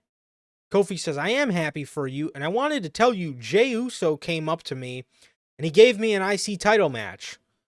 Woods, with a fake smile, says, "Oh man, that's awesome for you. That's awesome." And Kofi says, "Well, let me finish." He says, he says, I, uh, I talked to Jay and I told him, I actually think you deserve the match for next week. And so next week is going to be you versus Jey Uso for the IC title. Woods gets excited. He says, "Dude, we beat the Usos before. I know I can beat Jay." And he gets excited. He says, "Man, next week I'm going to be the IC champion." As Karrion Kross is in the background, lurking. Oh, God. I So, mean, it's all he can do, especially after they go to 2 hours. That's all he's going to be doing. seriously, which I will say, if there's anything I love about Karrion Kross's run in WWE, it's all his predictions on Mm-hmm. all his stuff coming true. It's very Fiend-esque in the term, like, I mean, everybody remembers, you face the Fiend and, you would go through some sort of heel turn Okay. or who did? Naysayer says I'm mute. Am I? I think Okay, so, yeah. Wait, hold on. Never mind. I don't got audio. Fuck. I'm- Hold on. Give me 1 second. Give me 1 second. I had to switch off my audio. Fucking shit. my sound bar has been moving and I could hear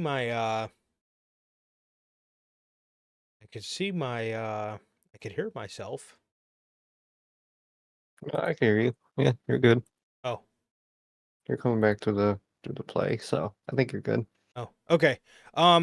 So, um, what was I saying? Oh yeah, I so if there's one thing I love about Karrion Kross in this run is just his predictions of people, and I guess what is going to take place. Obviously, he turned the hourglass on the Bloodline, and about a year later, the Bloodline imploded, and then he told Nakamura he was going to lose his honor. He told Ray he was going to lose his dignity, and then he fucking punched his son. So um, again, that's the only thing I like about Karrion Kross during his run. And no, you're all good, naysayers, bro. You're all good, I my have man. maybe Karrion Kross needs to go up to Tony Khan for some things to change, man. But I yeah, I like it. don't know. I like Well, Karrion Kross's. how about that? Yeah, I like that element of Karrion Kross. Definitely. Definitely, yeah. Yeah. Truly, that's the one thing I can say about him that I actually like. We get another vignette where they're speaking in Viking language, whatever that may be. Nordic, Nordic. Speaking Nordic, I'm assuming. usually. Hmm. And it speaks in Nordic, and then it speaks in English, and it says, "Prepare yourselves," as the fire is going around the Ooh, shield for the second week in a row. Prepare yourselves. So the first one we got was "Fate is Woven." Now we're hearing "Prepare yourselves." Do we see them the man. Raw after Bad Blood? Ooh, I could see it. That'd be dope. I'd really like that. Ooh, Either way, dude, I'm so goosebumps. fucking pumped. I fucking love the War Raiders. We, dude, with Def Rebel out the door, please get that CFO theme back, dude. I will Dude, do anything to get that CFO. oh, Oh, Lord, man. Especially man, with like how over crowd chants get nowadays and how easy they catch on.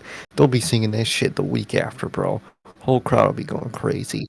So, dude, I cannot fucking wait for Ma- this. Main roster audiences never got the chance to do that.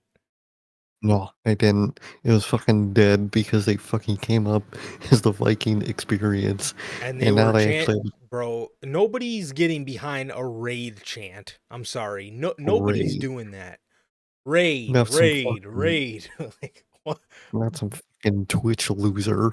Like, dude, I want fucking, they're the War Raiders. I want the war chant. Fucking A. Raid. Dude, first that was one of my favorite experiences from the first NXT takeover we went to. I literally lost my voice before the Like, show doing the war chant.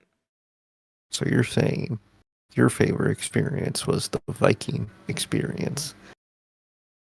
Maybe they should have kept that name. Maybe they should have. That's not what I'm getting at.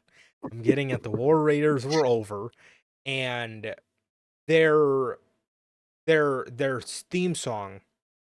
I was not. I wouldn't say I wasn't a fan of the song. I just didn't listen to the song. But bro, when we Mm-hmm. went there live and we heard that That shit, CFO song live, bro, like, and the all state arena is like, I would, that's I've only crazy. been in a couple arenas, in my lifetime, mainly in Chicago. I would be willing to put all state arenas acoustics up against any fucking arena in the world, and I mean, that's what Triple H says every time they go there, and every media scrum yeah, afterwards. He always says that. that's true. But legitimately, the acoustics in that arena are so good. It's like the arena's perfect. All I just wish it was a little bigger. Um, I wish it was a little bigger just so tickets don't sell out so fast. But um, Yeah. dude, like, man, it's insane. It is absolutely insane how good the acoustics are in there. And dude, when we heard that War Raiders theme song in Allstate Arena, bro, I was a fan of it ever since. But dude, anyways, we'll be marking out until they debut and probably after that. But bro, I'm so excited to see how they debut, when they debut, how they go about them, what their theme song is, what their look is, what are they gonna let them do in the ring. I'm pumped. I'm pumped for it. I'm so excited. Um, um, bro, dude, naysayers, they are one of my Dude, favorite tag teams to come out of NXT ever. Ever. figure. Dude, when they were in NXT, they moved, both of them simultaneously moved like Jacob Fatu, bro. That's like the best comparison I compare to on TV right now, bro. They were literally two Jacob Fatus moving around in the ring. They were incredible. They had a great entrance. Dude, you gotta go look up their like videos of their fucking takeover entrances.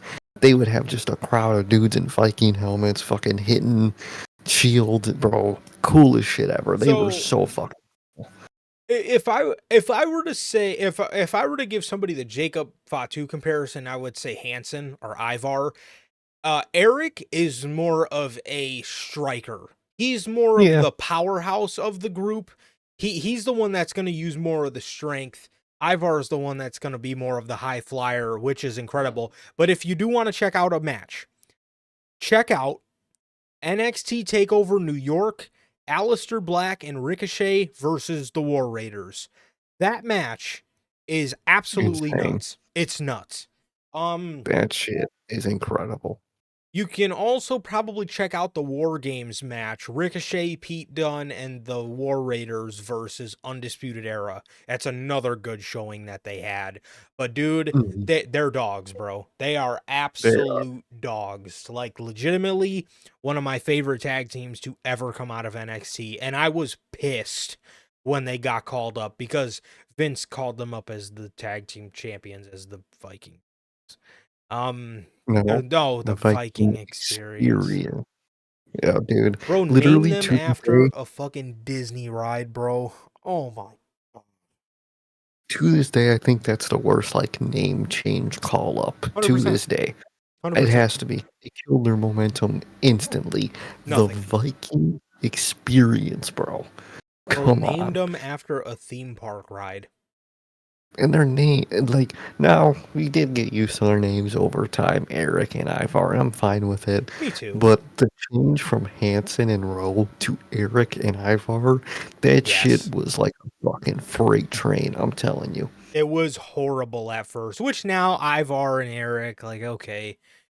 All right, like I could do that, but like, bro, it was just, man, that had to be I agree. I agree. That one was probably the worst one.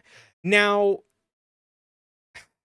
as for the best NXT tag team of all time, I'll tell you FTR's up there, which is why naysayers, I don't know if you've ever heard me say it, but I always say my top 3 tag teams of all time are the Young Bucks, the Usos, and the Revival. I do not claim Mm. FTR.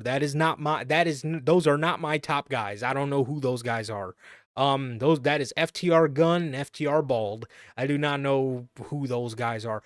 The Revival are one of the greatest tag teams to come out of NXT, no question. Revival, Hey, DIY, War yeah, Raiders, Ascension, Undisputed. Undis- Ascension was so um, Undisputed Era. Oh God, um, man, fucking fucking Sanity at the time. AOP were phenomenal back in NXT. Dude, there's NXT tag team wrestling was peak tag team wrestling yeah, at this point in time. yep, Even in this current day and age, I will tell you, NXT tag team wrestling was peak tag team wrestling. so good. Insane, dude. It was so good. But Ugh. yes, if you do, I'm telling you, man, if you do want to check out, also Takeover Phoenix, War Raiders Mhm. versus Undisputed, where the match where they won the titles. Another banger, another banger. Totally. So yes, those are the 3 matches I would suggest. Is War Games 2018 with the War Raiders, the Phoenix, Takeover Phoenix against the UE, and Takeover New York against Aleister Black and Ricochet. That one is an absolute masterpiece. It's one of the best NXT tag team matches in NXT history. Mhm. Actually, probably company history, to be honest with you. But yeah, God.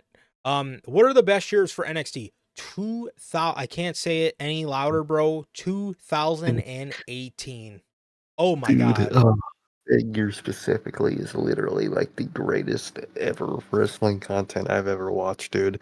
Insane. Take, But every oh pay-per-view was phenomenal, man. dude. Head to toe. Fucking phenomenal, dude. Ugh. I would probably say from 2017 was awesome. Hmm. 2018 was their best. 2019 was very good as well. 2019 Yeah, was very, very good as well. Um, and then like sort of into 2020 with the rise of Keith Lee, I thought was very good. Um, mhm, but 2018, far and above, stands head and shoulders above anything that they've been able to do ever. Every takeover, bro. Takeover Philadelphia is my greatest wrestling match of all time. Johnny Gargano versus Andrade Cien Almas. That is, to this day, I've never had just that amount of emotion poured into a match, and just again, that is my greatest match of all time. Um, it is 100%. yes. later that year, Tommaso Ciampa versus Velveteen Dream from Takeover War Games. Holy fuck, that was insane. Ciampa was just a demon. The Last Man Standing match, Johnny Gargano versus Ciampa. Takeover New Orleans, the ladder match for the North American title. Johnny and Ciampa won. Johnny and Ciampa 2. It's Oh, dude, just back to that last man standing, bro. To this day, my favorite ending to a last man standing match ever. ever, dude. It was so clever. I'm not gonna spoil it just in case you want to go watch it, man. But literally to this, my favorite ending to that type of match. So fucking, dude. I could talk about 2018 NXT forever, dude. That Yeah, shit was so good. literally, like, yeah.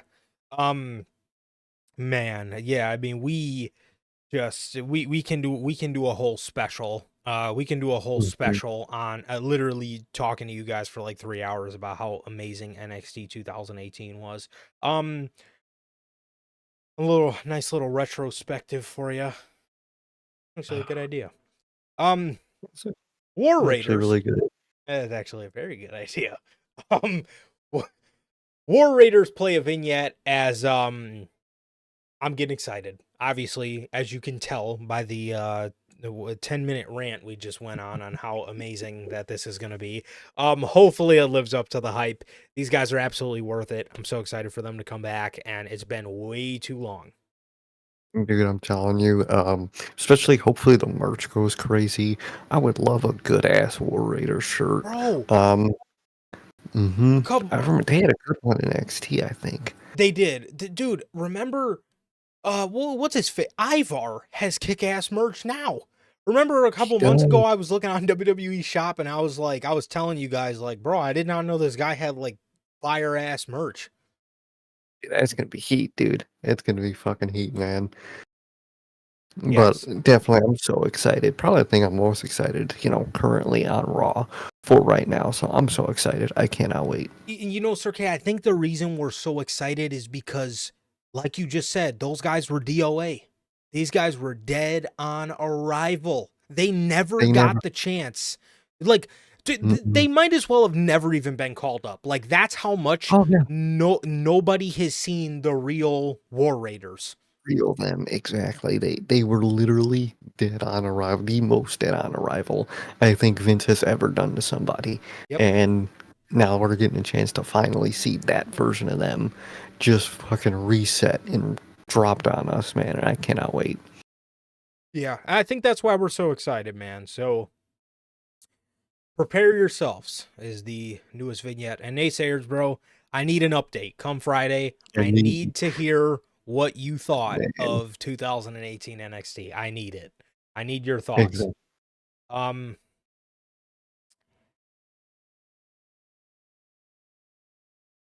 5 takeovers a year, perfect pay-per-view model too. Ugh, beautiful. Bam. Fucking beautiful. Um, Zoe Stark. Remember how I said I was excited about Monday Night Raw going to 2 hours? We go from being happy about the War Raiders to Zoe Stark and Lyra Valkyria. Actually, no hate on both of these two. I actually No, really I like like them both. Lyra. I don't know what the hell they're doing with her, but No, they're man, just she's there, I guess, man. dude, Um, but yeah, and it sucks because I like Zoe Stark too. I think they failed her in, character and development department. I think they did fail her in that. So that's unfortunate. But man, I cannot wait for this show to fucking trim this shit. bro. Okay, real quick, just because I don't want to talk about Zoe Stark or Lyra Valkyria.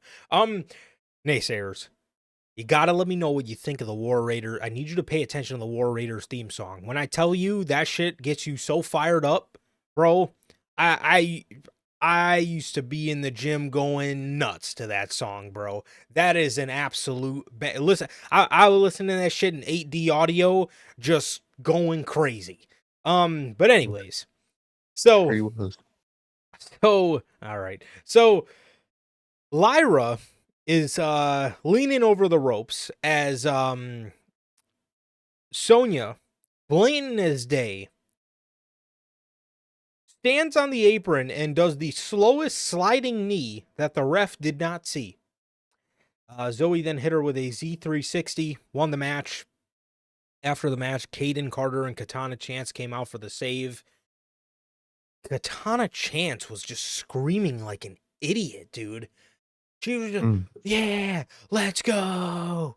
Yeah. Like, bro, the mic's picking you up because there's no crowd reaction. You are your own reaction right now. Nobody's making a sound. You're sitting here That's screaming. unfortunate. You're sitting here screaming like, bro, you're sitting here screaming like people are on fire right now. Like, bro, nobody's digging this. Nobody cares. You got people on fire right now. They're right in the ring, fucking making magic out there, man. Can you not tell by her Fuck. reaction? Like, There, fucking hey. the worst part is Katana and Kaden are in the back, and Katana Chance, bro. I don't know what the hell happened to her when she was gone, but she looked goofy as shit with this this face mask to cover her broken nose. She's talking out there like she's Damian Priest, bro. She's the Mhm. days of us being nice, they're over. Okay. So Oh, the unholy union come up because Katana and Kaden are talking about going after the women's tag titles. They get into a screaming match, and Jackie accidentally is holding the mic up to Katana's face, and she's just screaming at the top of her lungs, let's go, let's go, let's do this, let's go. And I'm like, bro, it's easily the fastest way to kill me for like a woman's promo is when they're screaming. That's an instant kill for me. I remember like Carmella Alicia in Fox. 2018. Ugh. Oh, exactly, dude. Alicia Fox, Carmella, they would do it all the time, and it just, I can't listen to that, dude. I can't. It's horrible. It's horrible. Absolutely Fucking it. horrible. I don't know what got into Katana Chance, bro, but something. Uh, that was irritating. We get this Hell in a Cell segment. Adam Pearce is in the ring with a bunch of security guards. Pearce says that he takes his position very seriously and he is set on delivering special attractions and good main events.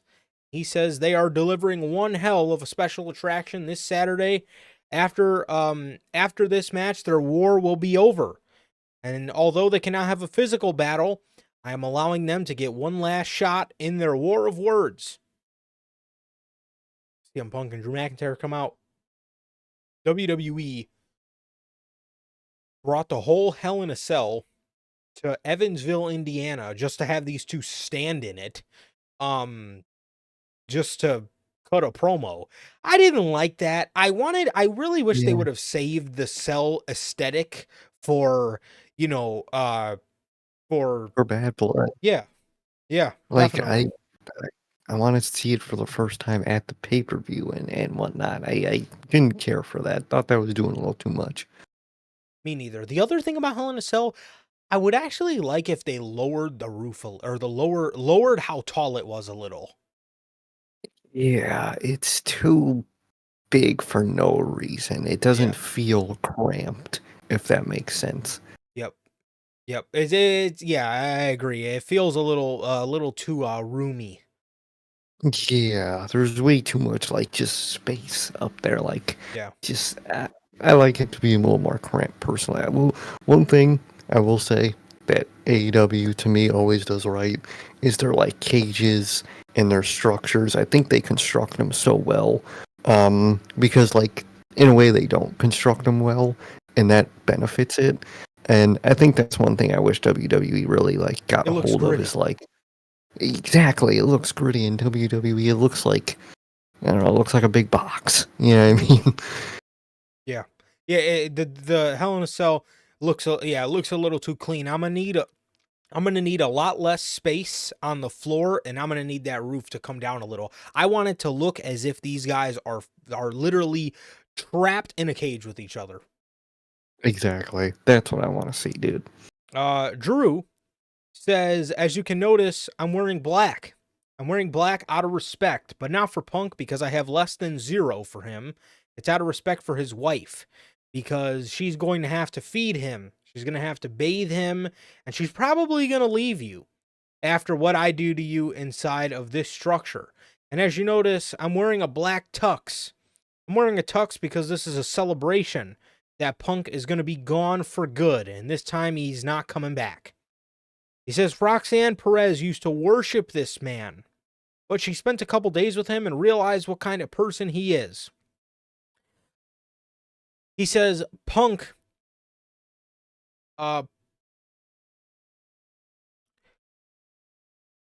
made me hate at a time where I only knew how to love. He says you taught me that hate is a powerful weapon if used correctly, but it can be bad if it stays with you long term. He says it's a good thing that bad blood. It's a good my bad. He says hate is a powerful weapon if used correctly, but it can be a bad thing if it stays with you long term. He says the good thing is that at Bad Blood inside Hell in a Cell, the hate will die with CM Punk. CM Punk wasn't saying much of anything. Drew went to leave the ring, and Adam Pearce threw CM Punk a mic. As Punk said, I've been called a lot of names throughout my career. The best in the world, the Second City Saint, the voice of the voiceless, and tonight I'm voiceless because I have nothing to say to a piece of garbage like you except I'm filled with so much rage when I look at you I can't go home. I've been living in a hotel for 4 weeks because I will not subject my wife to the man that all of this has turned me into. Holy shit, how long was he fucking living in a hotel when he was in AEW? Oh my god. Fucking A. The guy It's like might 2 have years. Just fuck fucking god damn. man. He Fucking says, A. I've been living in a hotel for 4 weeks because I won't subject my wife to the man that all of this has turned me into.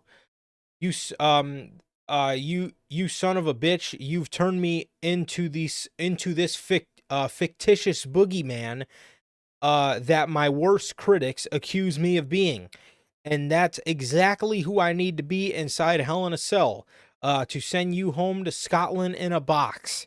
I want you to remember that you prayed for all this, and it happened, and it happens, and it happened.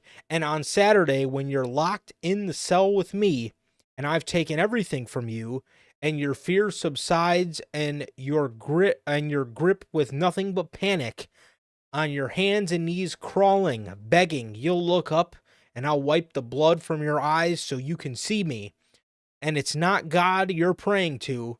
It's not the devil. You'll be praying to CM Punk, and I will see you in hell. Nice. This build to the Hell in a, like, ever since they announced Hell in a Cell, they have sold this tremendously. Like this Oh yeah. this is They very anticipated. they're coming in like they're about to die, man. And I hope it lives up to, I'm not saying I hope they lives up to it and I hope someone dies, but I hope it lives up to it and we see, fucking blood and violence. I wanna see some great shit, dude, and I expect it at this point, man. So I'm very excited for this Hell in a Cell match. They built it up like crazy, and I'm expecting a lot out of it. Absolutely. Sammy is backstage calling Gunther out, telling him that he cannot keep running away from him because he will get his title shot. That was that, and obviously a little bit later happened in the night. The Judgment Day defeated LWO with a Finn Balor distraction. Yes, Finn Balor was at the arena. He was not dealing with some travel issues like he's told Dominic earlier in the show when he called him. I was going to call Jordan Devlin. JD McDonough hit the Devil Inside to secure the Judgment Day the victory. These guys get on the mic afterwards. Finn said he heard what Damien said last week. Damien said he was going to rip out his heart. But Damien knows I do not have a heart. And bad blood is going to prove to the world it was you that needed us. It was you that needed me. And that the Judgment Day never needed Damian Priest. Liv gets on the mic. She said she's going to prove she's a home-wrecking, man-stealing, heart-breaking, title-taking, greatest women's champion of all time. There you go. Rhea comes out. She says she was with Dom for a very long time, and she knows all about his dirty little secrets. She knows that he is extremely claustrophobic. And he is going to be screaming and crying and cleaning himself with his new merch. Obviously alluding to the Dirty Dom toilet paper that they started I saw selling that shit. for $12. Actually, that's insane. $12. $12 for a single roll. Fuck. Fucking A. Oh, God. Holy shit. Literally. So she says he's going to be cleaning himself with his new merch. You're going to have, he's going to have the best seat in the house when he watches his girlfriend realize when she is in the ring with Rhea all alone, she is just not as good as she is, and as Rhea is, and she's going to take back the title she never lost. But as for tonight, I think we're done with talking. As Damian Priest is standing behind the Judgment Day, he starts attacking all of the group, obviously, except for Liv Morgan. He starts attacking all of them, and At that point, well, shit. Fuck it. Rhea goes to put Dominic in the cage. She goes to put Dominic in the cage, and Liv attacks her. Judgment Day then get the jump on Damian Priest and Rhea Ripley, giving Priest 3 coup de grace, and Liv getting the up on Rhea Ripley one more time, bro, before the pay-per-view. So, yeah, it looks like, I feel like Damian might win his match, but to be 100% honest, bro, I see a lot of people saying Raquel costing Rhea the I think so. yeah, the title match. Yep, and I think Raquel is way better suited as a heel than a babyface, and I think her being a muscle for Liv Morgan would be very good. I think that's the perfect spot for her, and I think that is what's going to happen. I definitely think so. So, Sheamus is in the back. He challenges Pete Dunne to the classic Donnybrook match. He's gonna get in there like old times, bro. He's gonna beat the Donnybrooks off of him. He's going to quite literally beat his Donnybrooks down. I hope not. He is. So he challenges Butch to the good old fashioned Donnybrooker. And What match is it like technically again? Was it like a street fight? Yeah. Okay, I don't feel it. And this street fight is the match wrestling most just changed the name of for this Chicago country or the street fight, Texas street fight, New York street fight, yeah. It's literally all the same thing, street fight. Oh, please, God, no. Yeah, don't miss those. But yeah, so yep, they're gonna be fighting to see who beats the Doonies up first, bro. So we get a Damage Control video package challenging Jade and Bianca for the tag titles. That was that. Yeah, good Lord. Gable defeats Kofi Kingston as Kofi throws throws Gable at the ropes. Gable hits the ropes and Xavier grabs his foot to kind of trip him.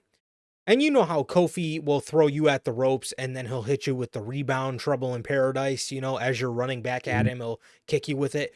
Kofi went for the Trouble in Paradise, but because Woods tripped him, it stopped Kofi from connecting Trouble in Paradise. This was actually really creative. I thought that was a really nice ending. And as Kofi just got up because, he landed on his face from missing the Trouble in Paradise, Gable hit him with a Chaos Theory and won the match. Interesting. It, Now, we didn't see another follow-up. We didn't see another direct follow-up from New Day, but we did get a indirect follow-up, and we'll get to that in a minute, but I thought this ending was very creative, and I actually really enjoy how they went about that with just trying Xavier just being very smart in trying to come up Incredibly. with how Mhm. he's fucking Kofi over without making it look like it. No, exactly. I like it. I like it a lot. I like the subtleness to it, Yep, and I like what it's building to, man. All this New Day stuff is building up very nicely. definitely, man. Wyatt 6. There's a bunch of little word, images on the screen. It this week it spells out, "We see your intent. Anger festering into rage. Do not go down this path. It ends your demise. You better not force our hand. Mm, Heed our admonition." mm. Who could they possibly be talking about? That's actually a really good question. I'm intrigued to see Me too, because I have who's no their next. idea. No, I genuinely, this could go so many fucking different ways. I'm very intrigued to see how this goes. Me too. And yes, Naysayer, Street Fight is basically just an Extreme Rules match. It's just Extreme Rules with just themed weapons to whatever. Like, we'll see cricket bats and shit for the Donnybrook match. If you're in Chicago, you'll get like Glocks or whatever. But you just get like you just get themed weapons for whatever it's themed Yeah. against. Trick or Street Fights, you'll see a fucking pumpkin cake sitting off to the Mm. side. Didn't they do one for a Christmas Raw one time with I can't and remember like what it was called though. They had a stupid name for it. Eh, yeah, oh, Miracle on 34th Street Fight. yeah, it was that, and there was like that's when they would do Christmas for Raw. They would set up like a Christmas tree with presents. Oh my I think they threw god. the Christmas tree at somebody. Yeah, there would Oh be man, like that a shit was there would be fun. like a table with like Christmas cookies on it. And like just fucking Vince. Um Fucking made him go to work on fucking Christmas. Just fucking set up fake Christmas at work. Fucking hated him, man. yeah, this is what I want to do. I don't want to be with my family on Christmas. I want to get thrown to a fucking table full of Christmas cookies. This is what I want to do. This is this is what I want They to really, do for Christmas. Thanks, Vince. Vince would really have some production schmuck fucking bake up a bunch of fucking Christmas cookies for Kevin Owens to get slammed on. Oh What the my fuck was god. that fucking era, man? Yeah, man. Gunther. Dude, this was nuts. Gunther comes out for a promo. He says, "I love being the world champion. I love the lifestyle that it comes with. I love the perks. I love the amenities. I love everything that comes along with being a world champion. But the one thing I hate about being a world champion is the insult of having to deal with Sami Zayn every single week." Sami wastes no time. He gets out there. Sami says, "If you find it so annoying you have to deal with me every week, there's a very easy way to put an end to all this. All you got to do is put your championship on the line one-on-one. But you won't do it because you won't admit why, but I know why. So why don't you just go ahead and admit it?" Gunther says, "I tried to beat it into you. You are just not on my level." Sami says, "If you're so much better than me, then why did I beat you at WrestleMania? After all the Hall of Famers they tried to put in your way to beat you, why was I the one to do it? And if you're so much better than me, and if it drives you crazy, because or why was I the one to do it if you're so much better than me? It drives you crazy because you know if it was me versus you one-on-one for the World Heavyweight Championship, you're scared it will happen again. Gunther says, "You're right, Sammy. I'm afraid, but not for you. I'm afraid for my reputation because after all the things I did with the Intercontinental Championship, losing it to the better man would have been no problem. But losing it to you has been the biggest embarrassment of my career. I was so busy trying to embarrass you in front of your family that you ended up doing it to me because I was very confident I was going to beat you at WrestleMania, so I flew my family out. I didn't parade them around like you did to gain sympathy. But once it was done and I went to the back, I had to look my father in the eyes and he asked me, I flew all the way from Vienna to Philadelphia just to see you lose against that bum, Sami Zayn.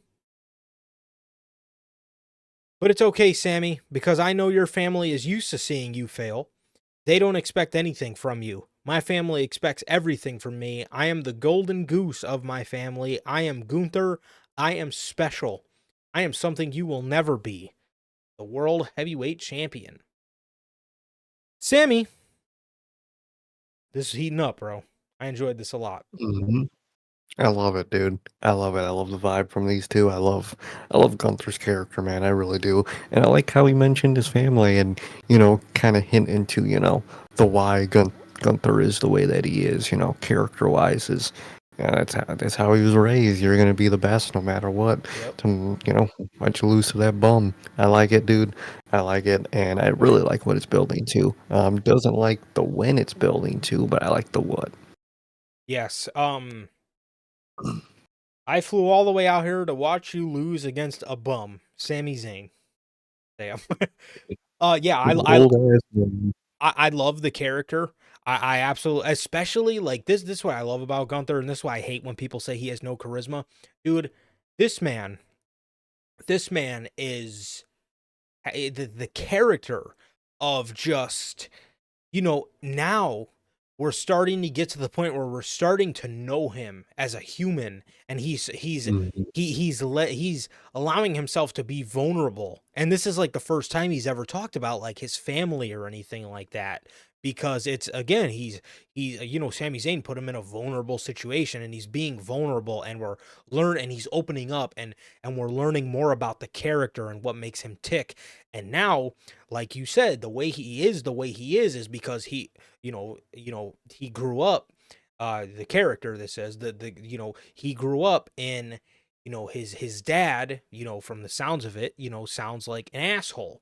And he, Mhm. treated him, he expected so much of him all the time. He just kind of beat it into his brain that he needs to be he needs to be successful. He Best. needs to be the best. He needs to be special. He needs to be everything he can be.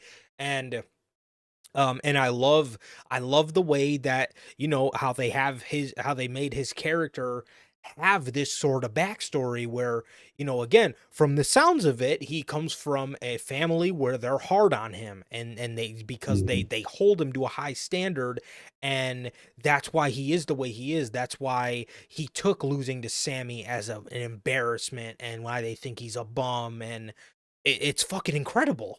It's incredible, and it gets better and better. And we're going to continue to learn more and more about his character, but this is the first time we're finding out about like any sort of backstory with him. And it sounds awesome, dude. It sounds awesome. I'm excited to see what they came up with further and further for the backstory for Gunther, man. So I love this. I do. I really love it. I love it. Like you said, we get a glimpse into, the humanity of Gunther and his past and his history, and I like that a lot. So Sammy takes the low road here. I love this. Sammy says, "You're right. My family has seen me lose a lot. But whenever I lose in front of them, I always pick myself back up. And what did you do when you came up short in front of your family? You crumbled. I beat you. And after I beat you, did you ever ask for a rematch? Did you ever ask Adam Pearce for a rematch? No. You tucked your tail between your legs and you hid. You disappeared off WWE TV for months. You did not show your face here because you couldn't show your face here. Oh, why is that? Because your dad made you feel like a loser? Shit. This is fucking Dang. great. He says, well, now you're showing your dad that his son is also a coward. Gunther gets pissed. He clotheslines Sami Zayn. They go to fight it out. They're trading hits. Sammy hits him with an exploder into the corner. He goes for a haluva kick. Gunther then counters it into a sleeper hold. Power bombs the ever living fuck out of Sami Zayn. And he tells Sammy, "You want this so bad? You got it." Dude, I thought they were going to put this on Bad Blood. Bro, it's on Raw next week. Like, Bro, what the fuck? Triple H, dude. This is like, Please dude. have the balls and just put it on. Bad Blood is an amazing lineup, dude. You're only improving the show. Just add it to Bad Blood. Yeah, looks like we're staying with the 5 matches. Well, Which yeah, okay. right? Because it's the tag Yeah. match, Hell in a Cell, the 2 Judgment Day matches, and the Bailey and Nia match. That's all, right? I think so, man. And I think the real killer to this might be the fact that UFC's coming on right after. I Yeah. feel They don't like want to if it overrun. didn't, they don't want to overrun, which, like, again, I said it a million times. Guess what? We're not watching after fucking Bad Blood ends UFC, I'll tell you that. But, I think that's why they really didn't. I feel like it's a good enough moment and a great enough match where if it didn't happen, if the UFC thing wasn't happening, I feel like they would have had it. But I feel like they don't want to go over a certain amount of time, especially this time. So stupid, Out of all bro. times, Nobody that's watching Bad Blood is watching UFC, bro. Nobody gives a shit.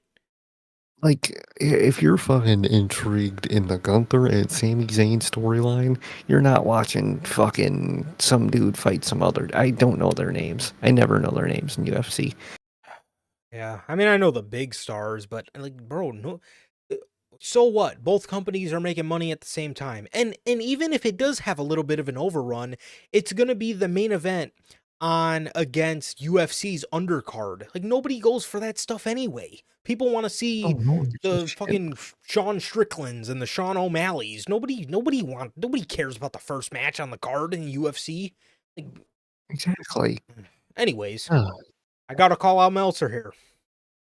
This man, 2 weeks ago, said that Sami Zayn and Gunther was listed for the internal lineup for Bad Blood, and yet again he was wrong. So dude, I don't even know why he listens to his WWE sources at this point, dude. They're just you. How do you not know they're feeding you bullshit? I don't know. Fucking hey. Kind of disappointing. Kind of disappointing that they're going to be going with the 6-match card. I was really hoping for I was kind of disappointing they're going with the 5-match card. I was kind of disappointed, or I was really looking forward to the 6-match card, as that's what we were told it was going to be. And It's not. yeah, It's really annoying, especially for a match this good and big. yeah, it sucks, man. It sucks. And yeah, especially after shit like this. How do you not put this on Bad Blood? Like, come on, bro. So stupid, man. So stupid. And again, if it is a bit of an overrun, it's not like your 2 main events are going up against each other. You know, like what the fuck? Like it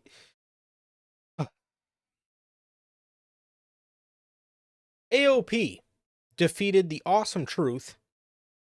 The Miz gets a hot tag, kicks R-Truth in the face, and he walks out on R-Truth as looks like the Miz turns heel. As I was originally excited for Miz to turn babyface later last year because his character just done nothing as a heel, but obviously it didn't go anywhere, so maybe they're That's just back. maybe they're just going with going with What he knows. what he knows and what overall he is better at. So hopefully it doesn't create more intriguing television, but I never expect anything out of the Miz. And I haven't since like No. 2017 anyway, so it's not like it's gonna make much of a difference. No, exactly. It's a win-win because, what are you gonna lose? Momentum, not much of it anyway, so you only have momentum to gain with them. So why not, I guess.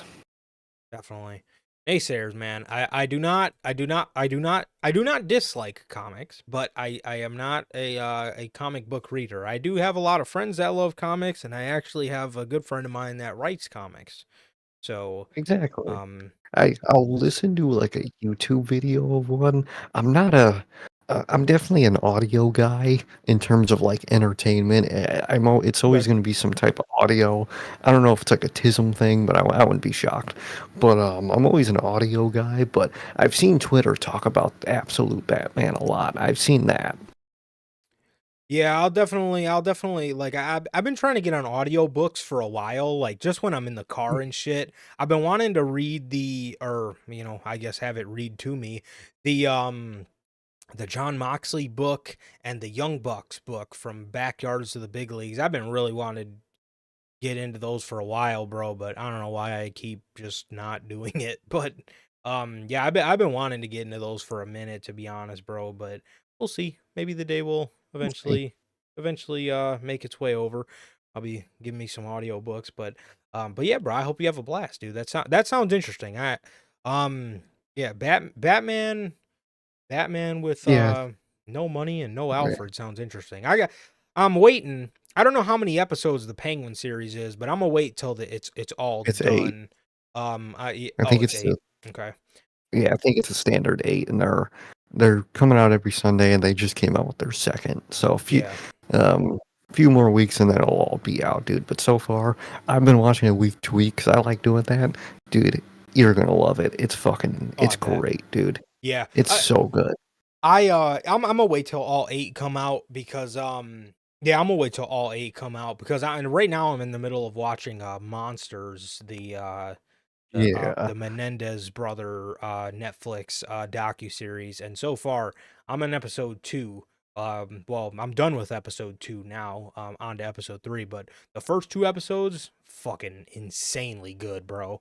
Insanely good. Oh, So dude, that's good. yeah, I'm excited to see where that goes. I love the Dahmer series. I thought they did a great job with that, and this one's cooking as well. But yeah, I'm gonna wait. I'm gonna wait on that. I'm gonna wait on that, man. So, um, Um, yeah, bro. I'll definitely take a look at that naysayers for sure, bro, for sure. But Miz turns heel as bro, Karrion Cross shaved that fucking handlebar mustache. He just has a regular beard now. He looks so much better, so much better. Literally, so much fucking better. Please bring back the Hitman look, for the love of God. But like, man, for the longest time, I thought it was the long hair, but looking at him without that goddamn that fucking handlebar mustache, dude, it actually doesn't look horrible. You know, like the vaudevillain mustache he had. Oh, that was awful. Oh my god, that was horrible. It looked a lot better, man, but they hit R-Truth AOP with What a Rush, and they won. As yeah, Cross looked a lot better, man. I hated that handlebar mustache he had. That was horrible.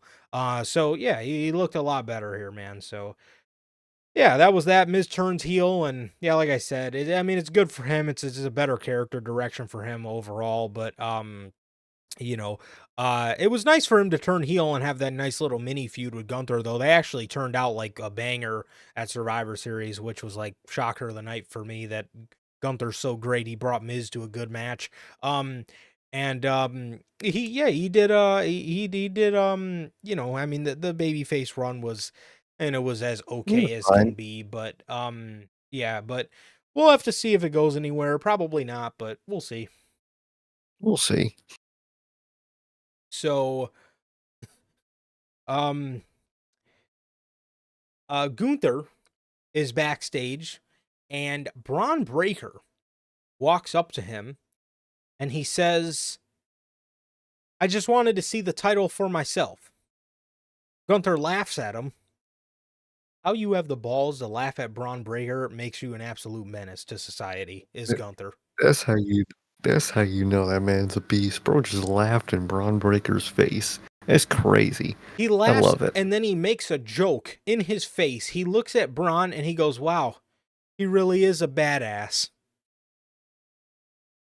As in the Uh, background, you can see the New Day arguing with each other. and they're setting some shit up fast. I didn't think it'd be moving this fast. I like it. Yeah. Braun walks off. And in the main event, Braun Strowman, Bronson Reed, last monster standing. Bronson Reed, early on, goes through the announce table, and he shattered the monitor. The monitor literally cracked in half.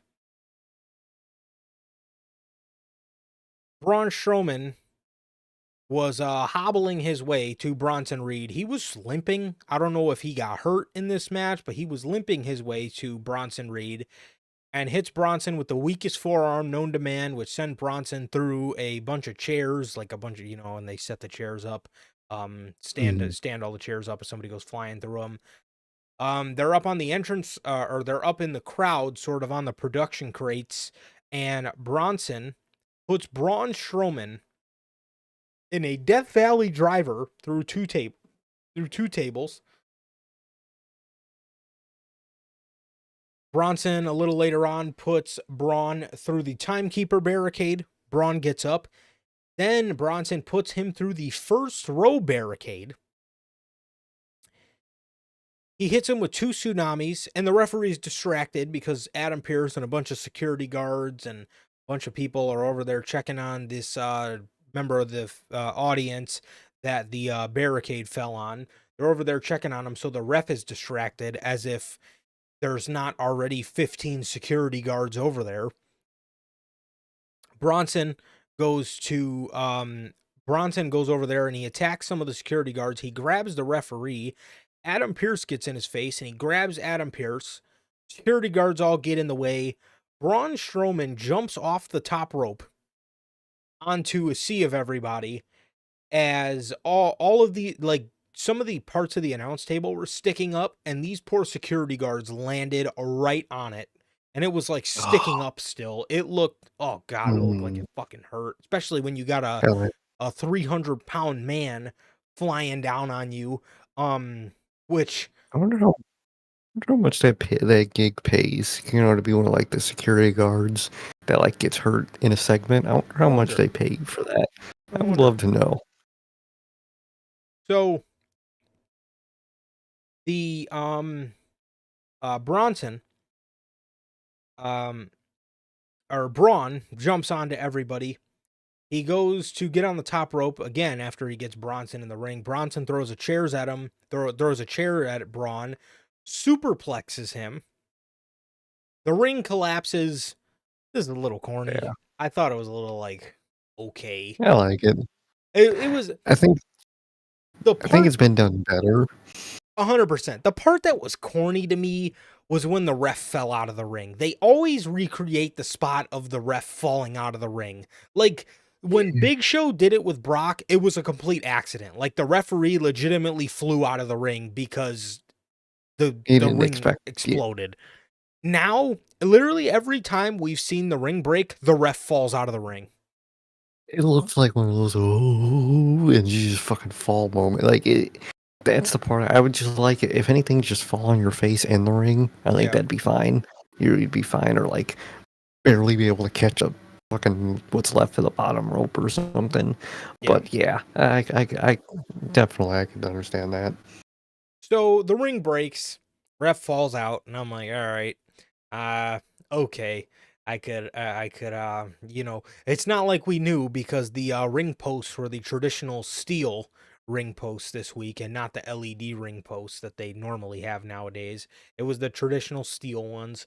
I was like, all right, the ring breaks. I was like, okay, like, all right, okay. Braun,